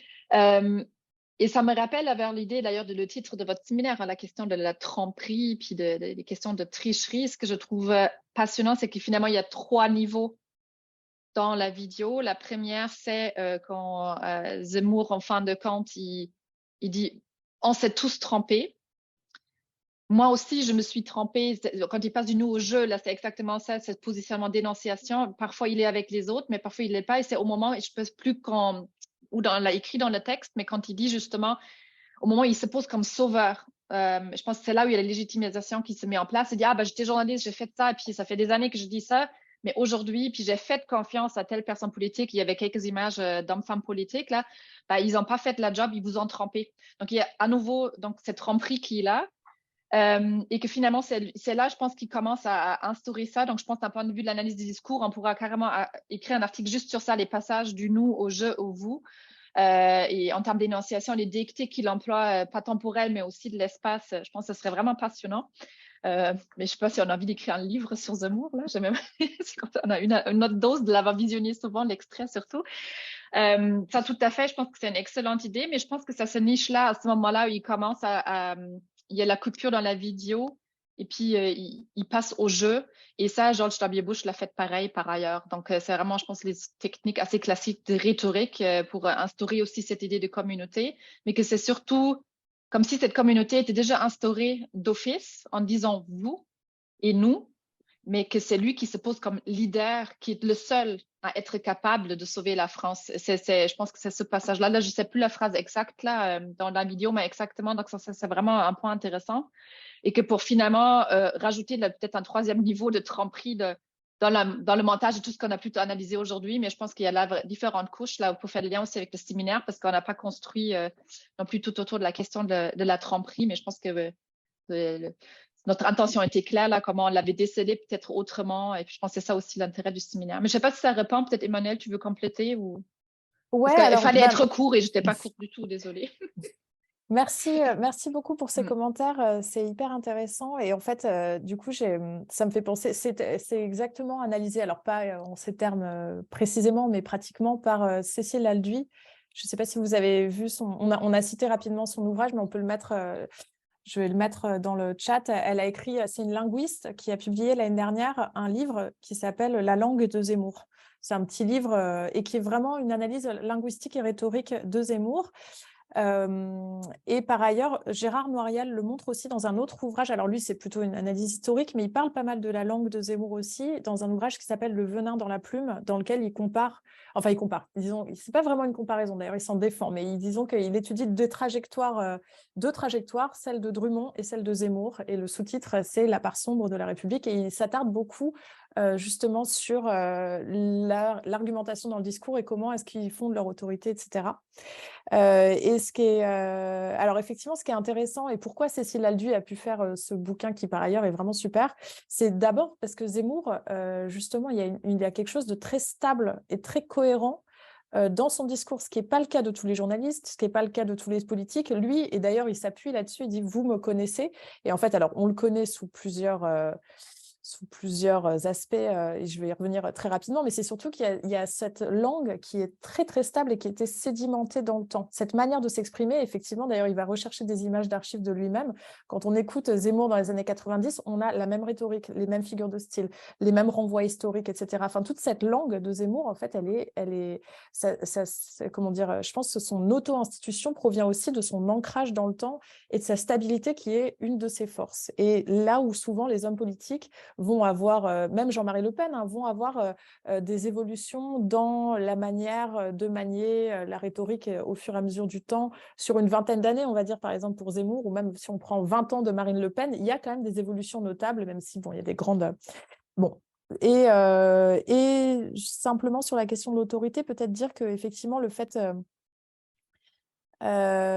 qu'il soit à la fois journaliste, alors on dit polémiste maintenant, il d'ailleurs appelait le polémiste, avant d'être candidat, il s'auto-intitulait polémiste, mais c'est monsieur, en fait dans la culture médiatique journalistique française ou culture médiatique liée à la question des polémiques politiques, c'est un peu monsieur Histoire aussi, et il s'est toujours positionné comme ça, c'est-à-dire dans les débats quand il était chez Ruquier, c'était toujours lui qui allait faire référence, alors histoire au sens large, histoire culturelle, une référence à Balzac, une référence à Dumas, une référence, et systématiquement, en fait, il s'est institué lui-même par ce caractère systématique de la référence à l'histoire ou à la littérature française comme Monsieur Histoire, ce qui n'empêchait pas d'ailleurs très régulièrement de dire des bêtises, mais c'était Monsieur Histoire. Et donc évidemment, quand Monsieur Histoire, après 20 ans de Monsieur Histoire télévisuel et radiophonique, et aussi dans le Figaro par ailleurs, et dans la presse, bref, dans beaucoup de médias, vient nous montrer des images d'archives, nécessairement, il arrive avec cette aura de Monsieur Histoire, quand bien même il a des détracteurs, quand bien même beaucoup de public connaissent sa tendance à la manipulation de l'histoire, malgré tout, il a cette aura. Et d'ailleurs, il a publié pas mal d'ouvrages, hein, dont un qui s'appelle Mélancolie française, des ouvrages sur l'histoire de France, dans lequel, enfin, ou en tout cas, des ouvrages dans lesquels il tente déjà de rectifier l'histoire de la France qu'on ne nous aurait pas bien enseignée. Voilà. Je suis un peu trop Merci, longue c'était aussi. super intéressant. Bravo, merci beaucoup. Alors, je vais mettre les références tout de suite avant d'oublier. Merci beaucoup pour tous ces commentaires. On voit que votre présentation suscite énormément de questions hein, qui nous intéressent évidemment de près. Également, merci beaucoup, Katharina, justement, d'avoir ramené ce sujet de la nostalgie pour le déployer dans le thème de la tromperie. Alors, il y a Jean-Marc qui a une question, ensuite Samuel. Donc, Jean-Marc, je te passe la parole. Merci. En fait, c'est une question commentaire. Merci beaucoup. Hein. C'est très stimulant, très intéressant. Est-ce qu'on pourrait avoir, est-ce que vous pourriez nous mettre aussi, est-ce qu'il y a un moyen d'avoir votre bibliographie? Vous avez parlé de Je fais des de la gens qui vous copier-coller. avaient. D'accord, oui, sinon, merci. c'est plus simple. Et en fait, vous venez, je pensais à Manuel qui vient d'évoquer Ricoeur là, dans une de ses réponses tout à l'heure. Alors, en fait, moi, je pensais, évidemment, moi, je vous écoutais, puis je pensais beaucoup à Ricoeur et à cette idée de commémoration qu'il développe. Et je voulais savoir également, alors, je vais arriver au cœur de ma question, mais je voulais savoir si, parmi les ouvrages que vous avez utilisés, avez-vous travaillé sur François Julien, sur ce livre qui s'appelle « Il n'y a pas d'identité culturelle » si ça vous dit quelque chose, et si oui, comment vous le situez? Alors, en fait, la question, c'est pas une question commentaire, c'est comme si c'est un exercice de rhétorique auquel on a assisté, je parle de la vidéo, par lequel, en fait, on construit une mémoire collective, ou on impose une mémoire collective qui, sur une identité culturelle qui est construite par cette mémoire. Donc, il y a une espèce de phénomène d'autoconstruction, là, ce sont deux hypothèses, en fait, qui s'appuient l'une sur l'autre. Excusez-moi. Ce sont deux hypothèses qui s'appuient l'une sur l'autre et qui deviennent des vérités et qui s'imposent toutes les deux comme des vérités. Mais nous, ce sur quoi on travaille surtout dans le camp des arts trompeurs, c'est la question de l'intention, d'intentionnalité. Par exemple, chez Trump, on voit très bien qu'il y a le big lie sur lequel tout le monde, enfin tous les gens un peu informés s'entendent, c'est un vrai mensonge. Il n'y a pas eu de trucage massif de l'élection. Mais et alors là, il y a une volonté de tromper une vérité qui apparaît objective. Mais dans un cas comme celui-là, où situez-vous quel est le degré de l'intention de tromper?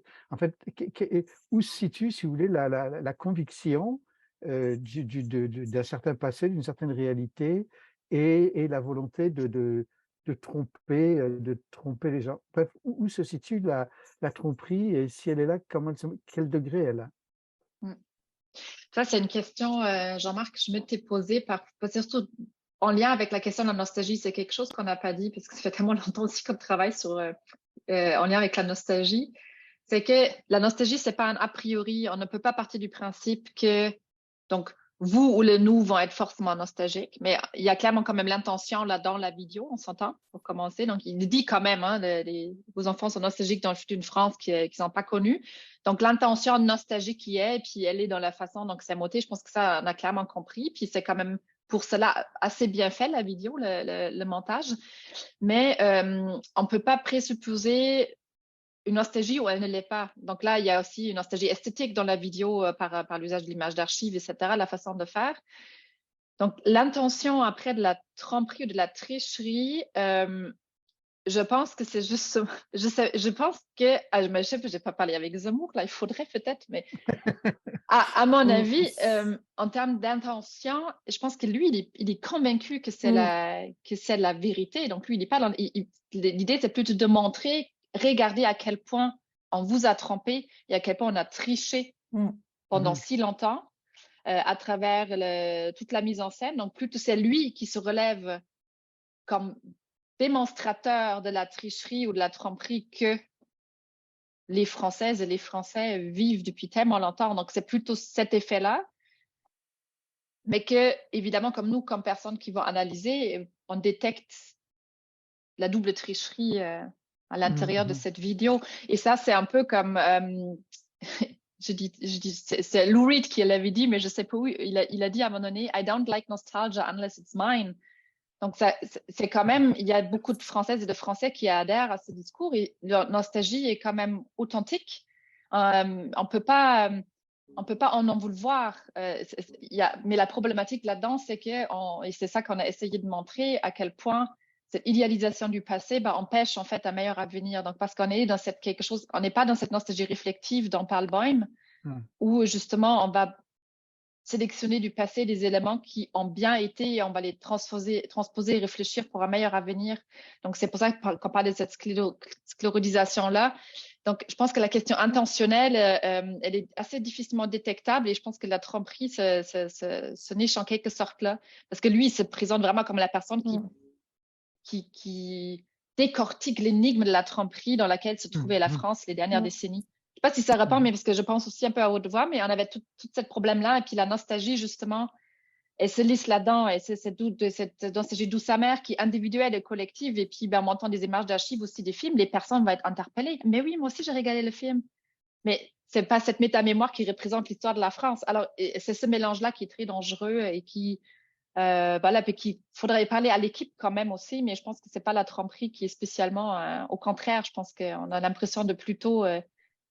cette vidéo comme révélatrice de quelque chose qui hante les Français depuis longtemps, qu'ils n'ont pas pu voir. Je sais pas, c'est plutôt mais je sais pas si ça répond à ta question, Jean-Marc, mais... Oui, en fait, je suis pas sûr qu'il y ait une réponse. C'est ça. En fait, il faudrait qu'on soit dans la tête de Zemmour, quoi. On peut pas être dans la tête de Zemmour, mais disons qu'il y a un tel trait paranoïaque, clairement, chez cette personne que on l'imagine tout à fait qu'il soit tout à fait sincère, quoi, dans son discours. Donc, je pense que, comme le dit Katharina, la volonté de tromper, c'est plutôt la volonté de révéler la duperie, en fait, dans laquelle nous baignerions tous, enfin, toutes et tous, qui n'adhéront pas à son discours. Et merci simplement pour la référence de François Julien, que j'aime beaucoup, mais je n'ai pas lu cet ouvrage, donc c'est vrai qu'on pourrait peut-être aller le lire en complément sur la notion d'identité culturelle. Oui, en fait, il dit simplement qu'il n'y a pas d'identité culturelle, que c'est une construction. Donc, ça... En fait, une construction continuelle, c'est un chantier continuellement actif. Je vais juste allumer la lumière, je vous écoute parce que je ne vois plus rien. Un peu comme le Distortor finalement aussi, je veux dire, c'est un peu ça qu'on a mobilisé. Mais oui, moi, je ne l'ai pas lu non plus. Désolée, je n'ai pas réagi à ce point-là, mais on pourra le regarder en effet. Alors, on va continuer. Donc, il y a Samuel qui veut intervenir et puis aussi Rémi Besson. Donc, Samuel d'abord et puis Rémi ensuite. Alors, je te passe la parole, Samuel. Oui, merci René. Merci à vous deux pour votre présentation qui est très éclairante et très précise. Donc, bon, j'ai un peu souffert pendant 10 minutes, mais bon, heureusement que vous étiez là pour me soigner après avec votre discours. Mais imaginez comme on a souffert de la visionner et la revisionner minutieusement. Moi, ma question, elle est liée à une intervention qu'on a eue hier. On a fait un colloque sur les frontières numériques et on a eu une intervention de chercheurs qui travaillent sur la notion de guerre cognitive, qui est une nouvelle forme de guerre que l'OTAN est en train de sérieusement prendre en compte. Et dans votre discours, j'avais le sentiment, et d'ailleurs, je crois que vous avez employé le mot d'arme à un moment en parlant du discours de Zemmour, je ne sais plus exactement dans quel terme, mais je me posais la question de, on va dire, l'efficacité rhétorique de ce type de discours. Est-ce que vous y avez réfléchi? Est-ce qu'il y a des travaux là-dessus? Et pour être peut-être encore plus précis, est-ce que finalement un discours nostalgique arrive à convaincre finalement ceux qui sont déjà convaincus? mais n'a pas d'impact sur les personnes qui finalement, si je prends en tout cas moi mon exemple, sont basiquement anti-Zemmour.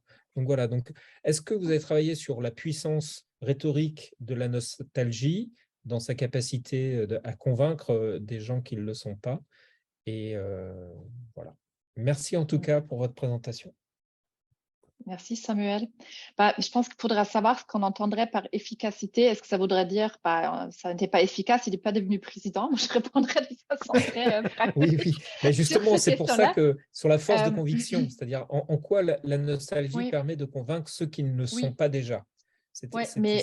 Oui, tout à fait. Mais je pense que c'est surtout une question, j'ai presque envie de dire, parce qu'on chérit aussi la nostalgie pour sa façon créatrice, parce que là, aujourd'hui, on parle vraiment de cette nostalgie abusive, mais puis justement, on a essayé pendant une décennie maintenant, on a démontré aussi comment les études sur la nostalgie ont changé en fait depuis une bonne décennie. On n'a pas du tout parlé de ça aujourd'hui, mais on n'a pas travaillé sur l'efficacité parce que je pense que j'aurais du mal, moi, à me positionner comme chercheur. Qu'est-ce que je considère comme étant efficace? Parce qu'on n'est pas en marketing, on n'est pas en, voilà, après donner la réponse qui n'a pas été lue. Neuronale, justement, on n'est pas cognitiviste, quoi. C'est ça. En revanche, là où ça a quand même fonctionné, où la nostalgie faisait partie et fait toujours partie du discours, c'était Donald Trump avec Make America Great Again. Là, cette rhétorique a fonctionné, mais très fort probablement. Puis là, Hochschild le montre très, très clairement. J'étais vraiment contente de lire son livre. Je vais partager la référence. Peut-être, Samuel, ça va t'intéresser. C'est que une double notion de nostalgie, en fait, que Trump a utilisée. Il y a la même forme rhétorique que Zemmour, dans la façon dont Trump avait monté ses discours. Mais la nostalgie à laquelle il touchait surtout en Louisiane, mais d'autres endroits aux États-Unis où beaucoup de personnes ont voté pour Trump, c'est que la nostalgie réelle, réelle, profonde, surtout des personnes qui, les personnes qui sont, comment je trouve pour mes mots en français aujourd'hui, mais c'est horrible. Les personnes qui justement perdent leur emploi, Zemmour parle à un moment donné que les entreprises doivent revenir en France, etc. Trump a eu ce même discours. Donc, la nostalgie des personnes qui, par exemple, étaient au chômage ou gagnaient pas beaucoup d'argent aux États-Unis, etc., ils ont entendu comme si leur nostalgie réelle a été entendue pour aller mieux. Donc, eux, ils avaient plutôt cette nostalgie plutôt du futur. Et d'ailleurs, Hochschild le montre, en fait, cette dégradation, justement, de la nature autour des domiciles des personnes qui habitent en Louisiane, au Bayou d'Inde, etc. Mais que Trump, finalement, a fait appel à cette nostalgie très profonde, mais en trompant, en disant que Make America Great Again. Donc, finalement, cette double action nostalgique, et là, ça a fonctionné parce que Trump a été élu.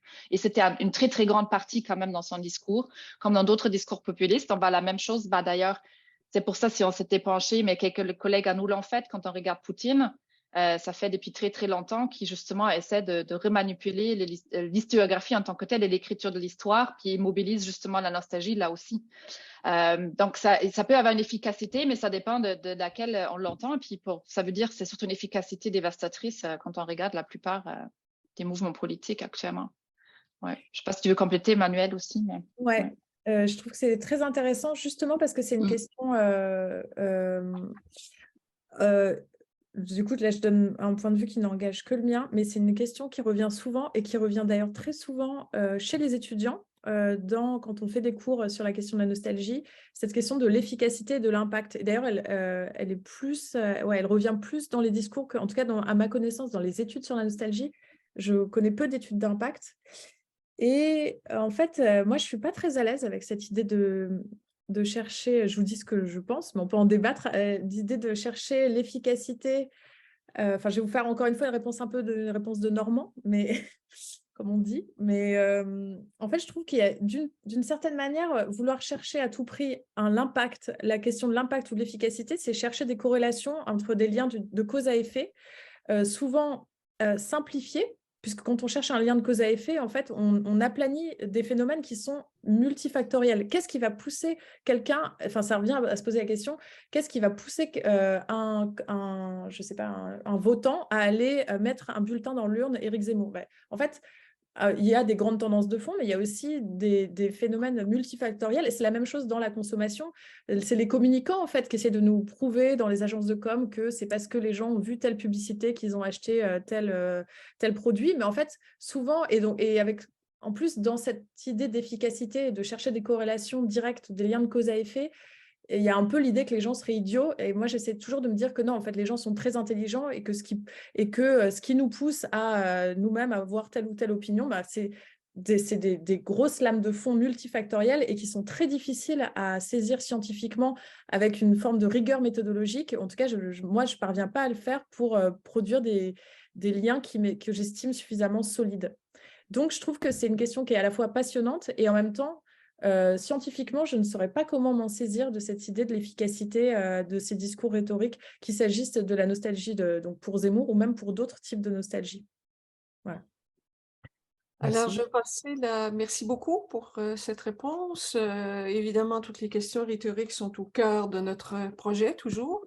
Alors, Rémi, je vais te passer la parole. Oui, merci. Bah oui, j'ai beaucoup apprécié aussi la présentation. J'avais peut-être deux petits points, sachant que c'est pas ce qui est au centre de votre présentation, mais ça m'aurait intéressé de vous entendre aussi là-dessus. Qui était, moi, ce que je vois, une sorte de nostalgie médiatique aussi chez Zemmour dans cette vidéo pour la radio. Vous l'avez dit un petit peu avec la question de Gaulle, là, une sorte de, voilà, ils sont allés chercher le micro qui était un micro utilisé par De Gaulle, et un petit peu tout cet imaginaire-là qui participe aussi, j'ai l'impression, de cette nostalgie.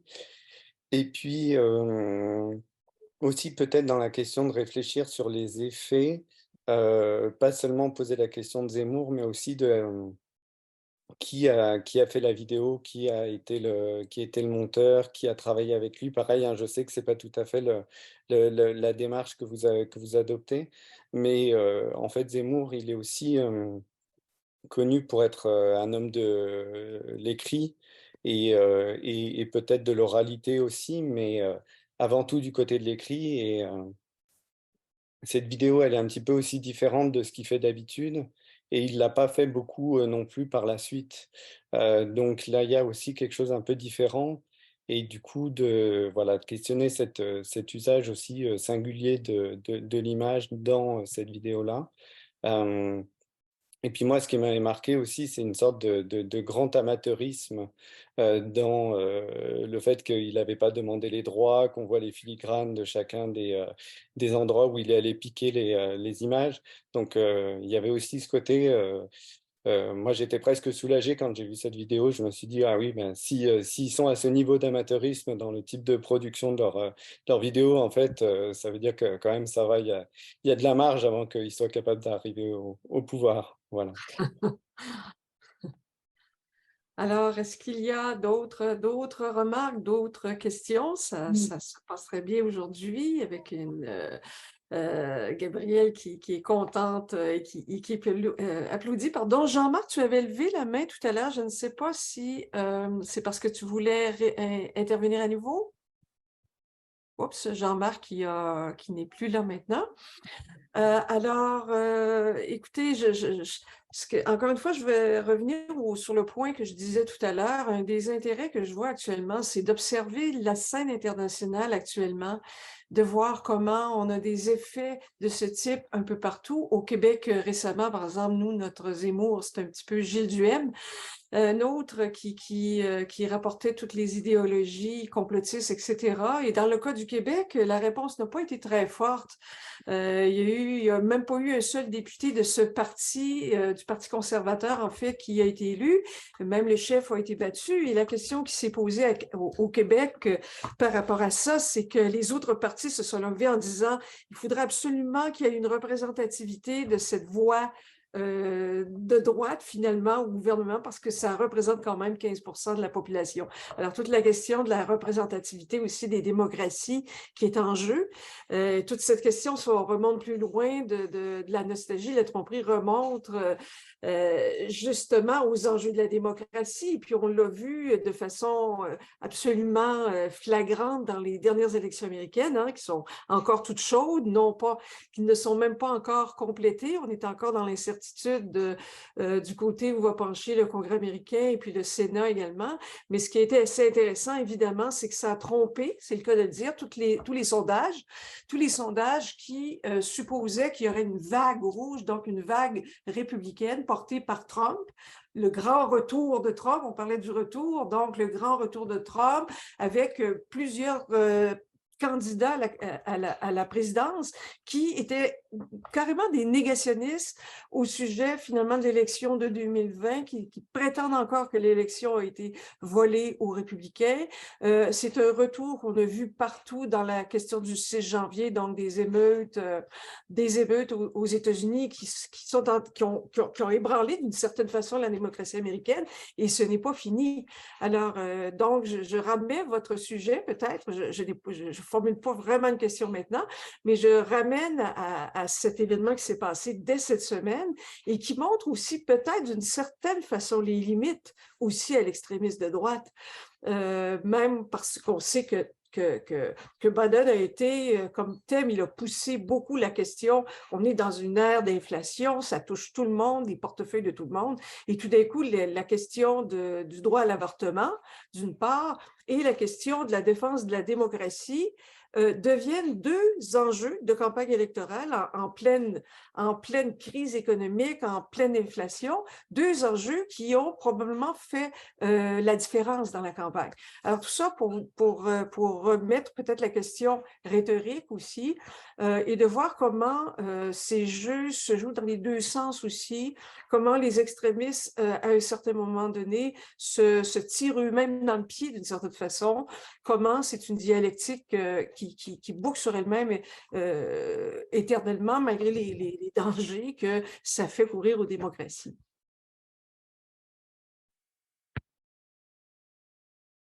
Alors, retour peut-être, Emmanuel. Ah oui, c'est ça. Je ne savais pas si tu concluais ou si tu voulais continuer à discuter. Oui, c'est ça. Donc, c'est simplement une observation que je fais. Parce que dans les questions de tromperie politique actuellement, ce que je trouve absolument fascinant, c'est le fait que les mêmes ficelles sont tirées dans plusieurs pays. Et puis, c'est intéressant aussi de parler de la Russie, de Poutine, de voir comment, lorsqu'on lit toute la pensée de Poutine, de pas seulement critiquer, mais de lire ce que Poutine lui-même dit sur les questions de retour à la grandeur de la Russie, de tout ce que la Russie s'est fait voler. Et on retrouve les mêmes thèmes en France, en Russie, aux États-Unis, au Québec. Et puis, évidemment, on peut multiplier. Et donc, voilà, c'est mon commentaire. C'est l'intérêt d'une approche comparative de ces réalités politiques actuelles. Oui. Mais je pense aussi que ça répond. Je ne sais pas si ce que ça indique toutes ces mouvances, mais ce qui est choquant, en tout cas, travaillant quand même sur ça depuis aussi un moment, en général sur la question de la nostalgie, c'est que c'est comme si ces discours plus spécifiquement sortaient d'un autre monde, parce que les préoccupations actuelles entre la pandémie et l'environnement devraient être tout autres. Donc, parfois, on a cette impression que justement, cette forme de nostalgie aussi rêve encore de l'idée des frontières, de l'État-nation. Je ne sais pas, donc il y a c'est comme si ça pouvait encore vraiment fonctionner aujourd'hui. Puis, je les regarde pour l'Allemagne actuellement, où vraiment les restrictions à l'hiver vont être très, très dures, par exemple, en termes écologiques, ou encore ce matin, j'écoutais très tôt ce matin un reportage justement par rapport à la guerre en Ukraine, où ils se mobilisent quand même parce qu'il y a le grand sommet sur l'écologie actuellement, où il y a 40 000 personnes qui se réunissent, et comment finalement ces femmes réactionnaires, nostalgiques, finalement nuisent à des problématiques qui devraient être posées de façon plus claire. Puis maintenant, on sait que ce n'est même plus un discours alarmiste, je veux dire, on est face à la catastrophe. Et c'est là justement où actuellement, on travaille d'ailleurs davantage aussi avec Emmanuel et d'autres collègues sur la question de la solastalgie, de l'éco-anxiété. qui, elle aussi, peut-être, va se trouver encore davantage dans les discours rhétoriques. Et je suis complètement d'accord. Heureusement que beaucoup de ces formes rhétoriques sont quand même vouées à l'échec. Ici, au Québec, ça n'a pas marché. Moi, j'avais suivi des élections. Mais ça n'empêche qu'il y a quand même toujours une partie de la population qui peut y adhérer. Et on sait quand même que dans l'histoire, là, je pense en tant qu'Allemande à l'histoire allemande, de comment aussi cette pseudo-nostalgie d'un pays qui pourrait exister ou devrait exister, qui peut arriver dans un moment de crise comme la pandémie ou la crise écologique peut vraiment être dévastatrice. Donc moi, je ne sais pas encore, parce qu'on parlait de l'efficacité, ce n'est pas quelque chose qui nous intéresse en tant que tel avec Emmanuel, même si dans les analyses de discours, par exemple, publicitaires, cette efficacité rhétorique de la nostalgie a été analysée et démontré que ça fonctionne. Mais c'est quand même quelque chose qui reste à observer parce que les glissements peuvent se faire très, très vite. Où justement ces discours-là peuvent devenir banalité. Donc, ça reste à observer, mais il faudrait créer un observatoire sur les rhétoriques politiques et puis ce qui va se passer. Ce ne sera peut-être pas notre tâche, là, mais peut-être ça va inspirer d'autres collègues à le faire. Parce que tu veux réagir aussi, Emmanuel? Ouais, mais je vais essayer d'être très bref parce qu'il va vraiment falloir que je vous quitte. Ouais. Je devais partir un petit peu en avance et j'en suis vraiment désolée. En fait, merci beaucoup pour ces commentaires. En fait, moi, ça m'a fait penser à Fred Davis, qui a écrit un bouquin en 79 qui s'appelle Yearning for Yesterday, enfin un des premiers livres qui s'appelle Sociology of Nostalgia. Il n'a pas été traduit. Et je trouve que c'est assez intéressant de le lire avec justement nos yeux de 2022 parce que justement, il écrit en 79 et il s'interroge sur pourquoi est-ce que les sociétés sont à tel ou tel moment nostalgiques, etc. Et il dit déjà, en fait, finalement, la nostalgie, en tant que repli, etc., elle intervient beaucoup dans des moments qui se vivent comme étant des crises. Donc, c'est peut-être une piste de réponse pour cette analyse comparative qui reste à mener. Mais effectivement, à la fois, comme le dit Katharina, c'est intéressant de se dire, c'est vraiment des discours qui, alors qu'on est face à la catastrophe, mettent la tête dans le sable pour parler de tout à fait autre chose. Et en même temps, c'est peut-être parce qu'on est face à la catastrophe que ça alimente de plus en plus des discours qui rassurent, en fait, vers des choses qui sont complètement... Enfin, voilà, c'est une autre manière de s'aveugler, quoi. En tout cas, et justement, dans ce livre, ce qui m'avait frappé, c'est qu'il il écrit... je n'ai plus la citation exacte en tête, mais il dit catastrophe. Enfin, en gros, suite aux guerres, inflation, déplacements, etc. Enfin, tous les types de drames qui peuvent être vécus de manière vraiment un peu drastique à l'échelle collective et très dure. Et il dit aussi catastrophe écologique. Mais il le dit en 79. Et il l'interprète comme quelque chose qui va venir élever comme ça le sentiment nostalgique. Ouais. Situation. Et c'est qu'il a vraiment après problématisé, mais on l'a mentionné, c'est Svetlana Boym, et puis ça faisait certes aussi beaucoup référence à la nostalgie post-soviétique et l'ostalgie, donc c'est quand même aussi des anciens systèmes politiques communistes, on voit aussi ces nostalgies-là en fait émerger, qui ne sont pas comparables nécessairement à l'Amérique du Nord ou certains pays de l'Europe de l'Ouest plutôt, mais il y a ces mouvances-là aussi, dont on n'a pas trop parlé là, où il y a beaucoup d'analyses qui ont été faites. On pourra partager aussi là les références si ça vous intéresse.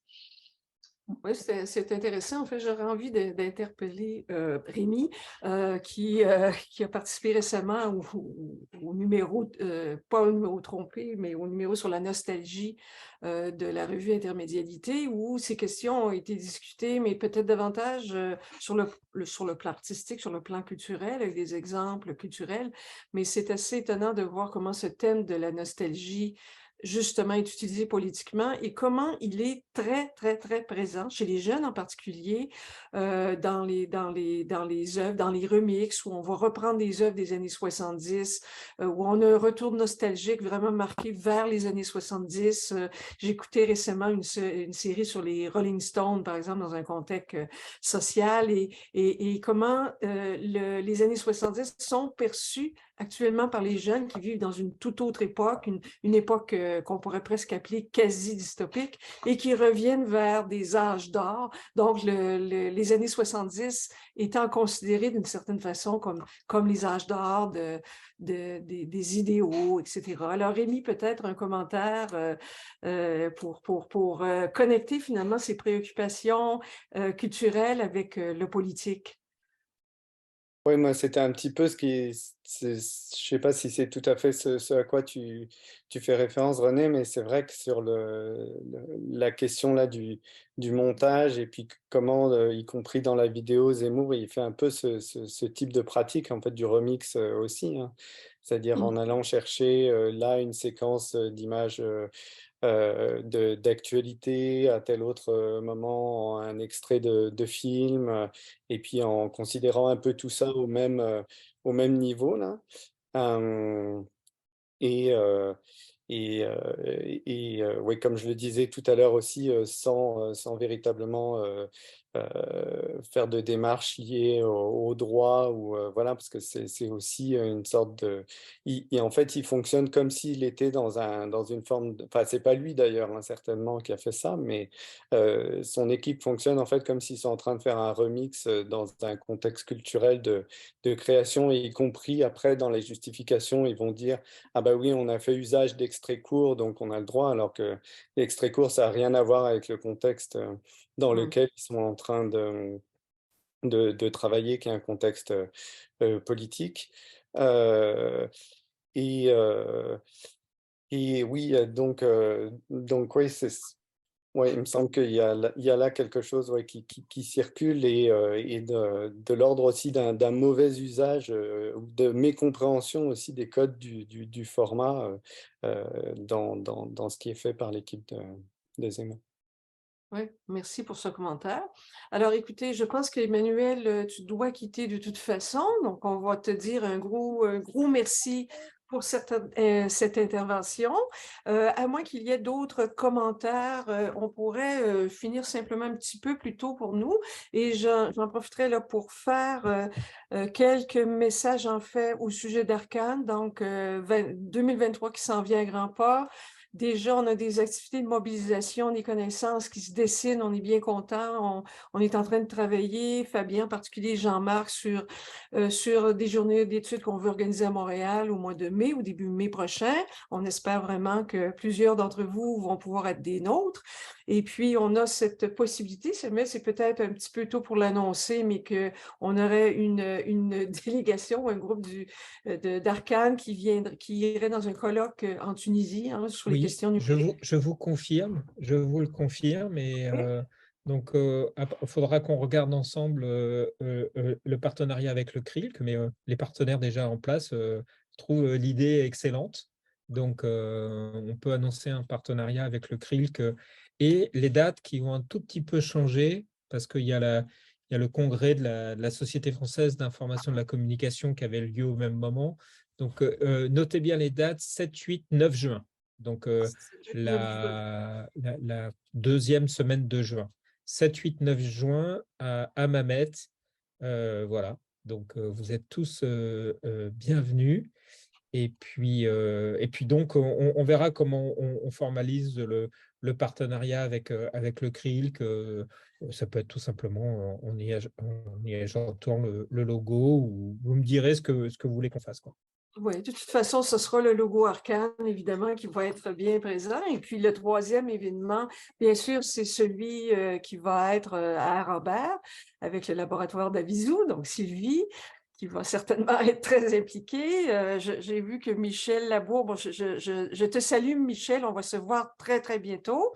J'ai vu que tu étais là, alors on va pouvoir avoir l'occasion d'en parler. Donc, l'événement H2PTM 2023 qui va avoir lieu à Rambert et il y aura certainement une présence de Arcane, évidemment, pour cet événement aussi. Donc, on est tous heureux, hein? C'est l'ère post-pandémie, ça nous fait tellement plaisir de recommencer nos activités avec plus d'intensité. Et puis, aussi le numéro trompé d'intermédialité. Donc, j'ai vu là, Katharina, là, que tu montrais le résisté d'intermédialité. On parlait du numéro nostalgie aussi. Et puis, donc, on a lancé, Jean-Marc et moi, une nouvelle édition sur le thème de tromper, justement. Alors, dans une revue d'intermédialité, ce qu'on espère, c'est d'avoir vraiment, justement, beaucoup de perspectives différentes sur la notion de tromper. Et voilà, vous êtes invités, si vous voulez, à présenter des projets, là, probablement que vous avez vu ça passer par Arcane. Alors, ben voilà, donc c'est pour conclure. Je garderai peut-être Sylvie, si tu permets, Sylvie, peut-être Michel, juste pour faire un petit point sur ma visite tout à fait prochaine à Lille. Alors, aussi peut-être rapidement, Mathieu, puisque tu allumes ta caméra, je pense, écoute, j'ai eu un problème avec mes mails. J'ai perdu beaucoup de mes mails dans ma boîte de réception et dont le courriel où tu nous demandais des questions concernant la participation étudiante pour le dernier. Eh bien évidemment, tu es le bienvenu. On a un seul invité le 9 décembre. On a un seul qui est, je ne me rappelle plus, il faudrait que je regarde. Et puis, donc, ce serait tout à fait possible d'avoir nos participations étudiantes pour le 9 décembre, tel que tu en as parlé. Ça nous ferait extrêmement plaisir de t'entendre, d'autres étudiants qui veulent participer également pour cette dernière journée. Je pourrais peut-être aussi me permettre, Sylvie, si tu permets, on va en parler très, très bientôt, mais on a une co-tutelle qu'on essaie de mettre en place. Donc, Michel Labour, là, je suis contente que tu ouvres ta caméra, Michel, pour que tout le monde de l'équipe Arcane puisse te voir, Jean-Marc et tout ça. Donc, Michel, qui est le nouveau directeur d'Avisou, avec lequel on va établir, on a commencé à établir des partenariats. Et donc, dans ce cadre-là, on a une co-tutelle qu'on veut mettre en place et on est un petit peu minuit moins une. On va en parler quand je vais être là, mais je voulais simplement signaler à tout le monde de l'équipe qu'on a une belle bourse française doublée d'une bourse canadienne pour quelqu'un qui voudrait faire un doctorat dans notre sujet d'arcade, mais disons plus spécifiquement autour des stratégies d'illusion. Alors, on va en parler sûrement, Michel et puis Sylvie. On ne veut pas échapper la balle, comme on disait. On a quelques candidats, mais on aimerait élargir. Alors, j'ai presque envie de tirer la balle à Mathieu, si tu veux faire un doctorat sur ce thème, et aux autres étudiants, tous professeurs, si vous avez des étudiants qui seraient intéressés, donc, à une co-tutelle Québec-France sur le sujet que vous commencez à connaître, qui est celui d'Arcane, à travers justement la question des stratégies d'illusion.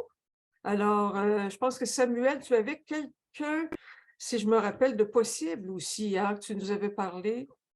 Oui, alors j'ai toujours pas les coordonnées. C'est un ancien étudiant de Raldoun qui lui semblait pouvoir convenir, mais j'arrive pas à avoir ses coordonnées. Donc, je vais relancer encore. Alors, le plus vite possible, on est minuit moins une. On va en discuter bientôt. Et puis donc, merci à tous donc, pour votre participation. C'était encore une fois passionnant. Et évidemment, tout ça, comme vous le savez, va être éditorialisé, comme on est en train de faire des belles avancées avec Samuel de ce côté-là, dont je me réjouis beaucoup. Et donc, on va éditorialiser le séminaire, mais tous les documents, justement, de nos conférenciers sont les bienvenus pour ce dispositif. Et on va avoir l'occasion d'en parler, bien sûr, un peu plus dans d'autres rencontres qu'on fait ensemble. Alors, merci à tous. Et donc, je regarde Sylvie et Michel avec moi, s'il vous plaît. Et à la prochaine, donc, simplement pour vous dire que la prochaine, justement, le 18 novembre, je vais être avec Sylvie au laboratoire d'Avisou et c'est de là qu'on va faire la présentation. Donc, je vais y être avec Sylvie pour le 18, vendredi prochain. OK. Bonne soirée à tous. Au revoir, merci. Au revoir. Salut.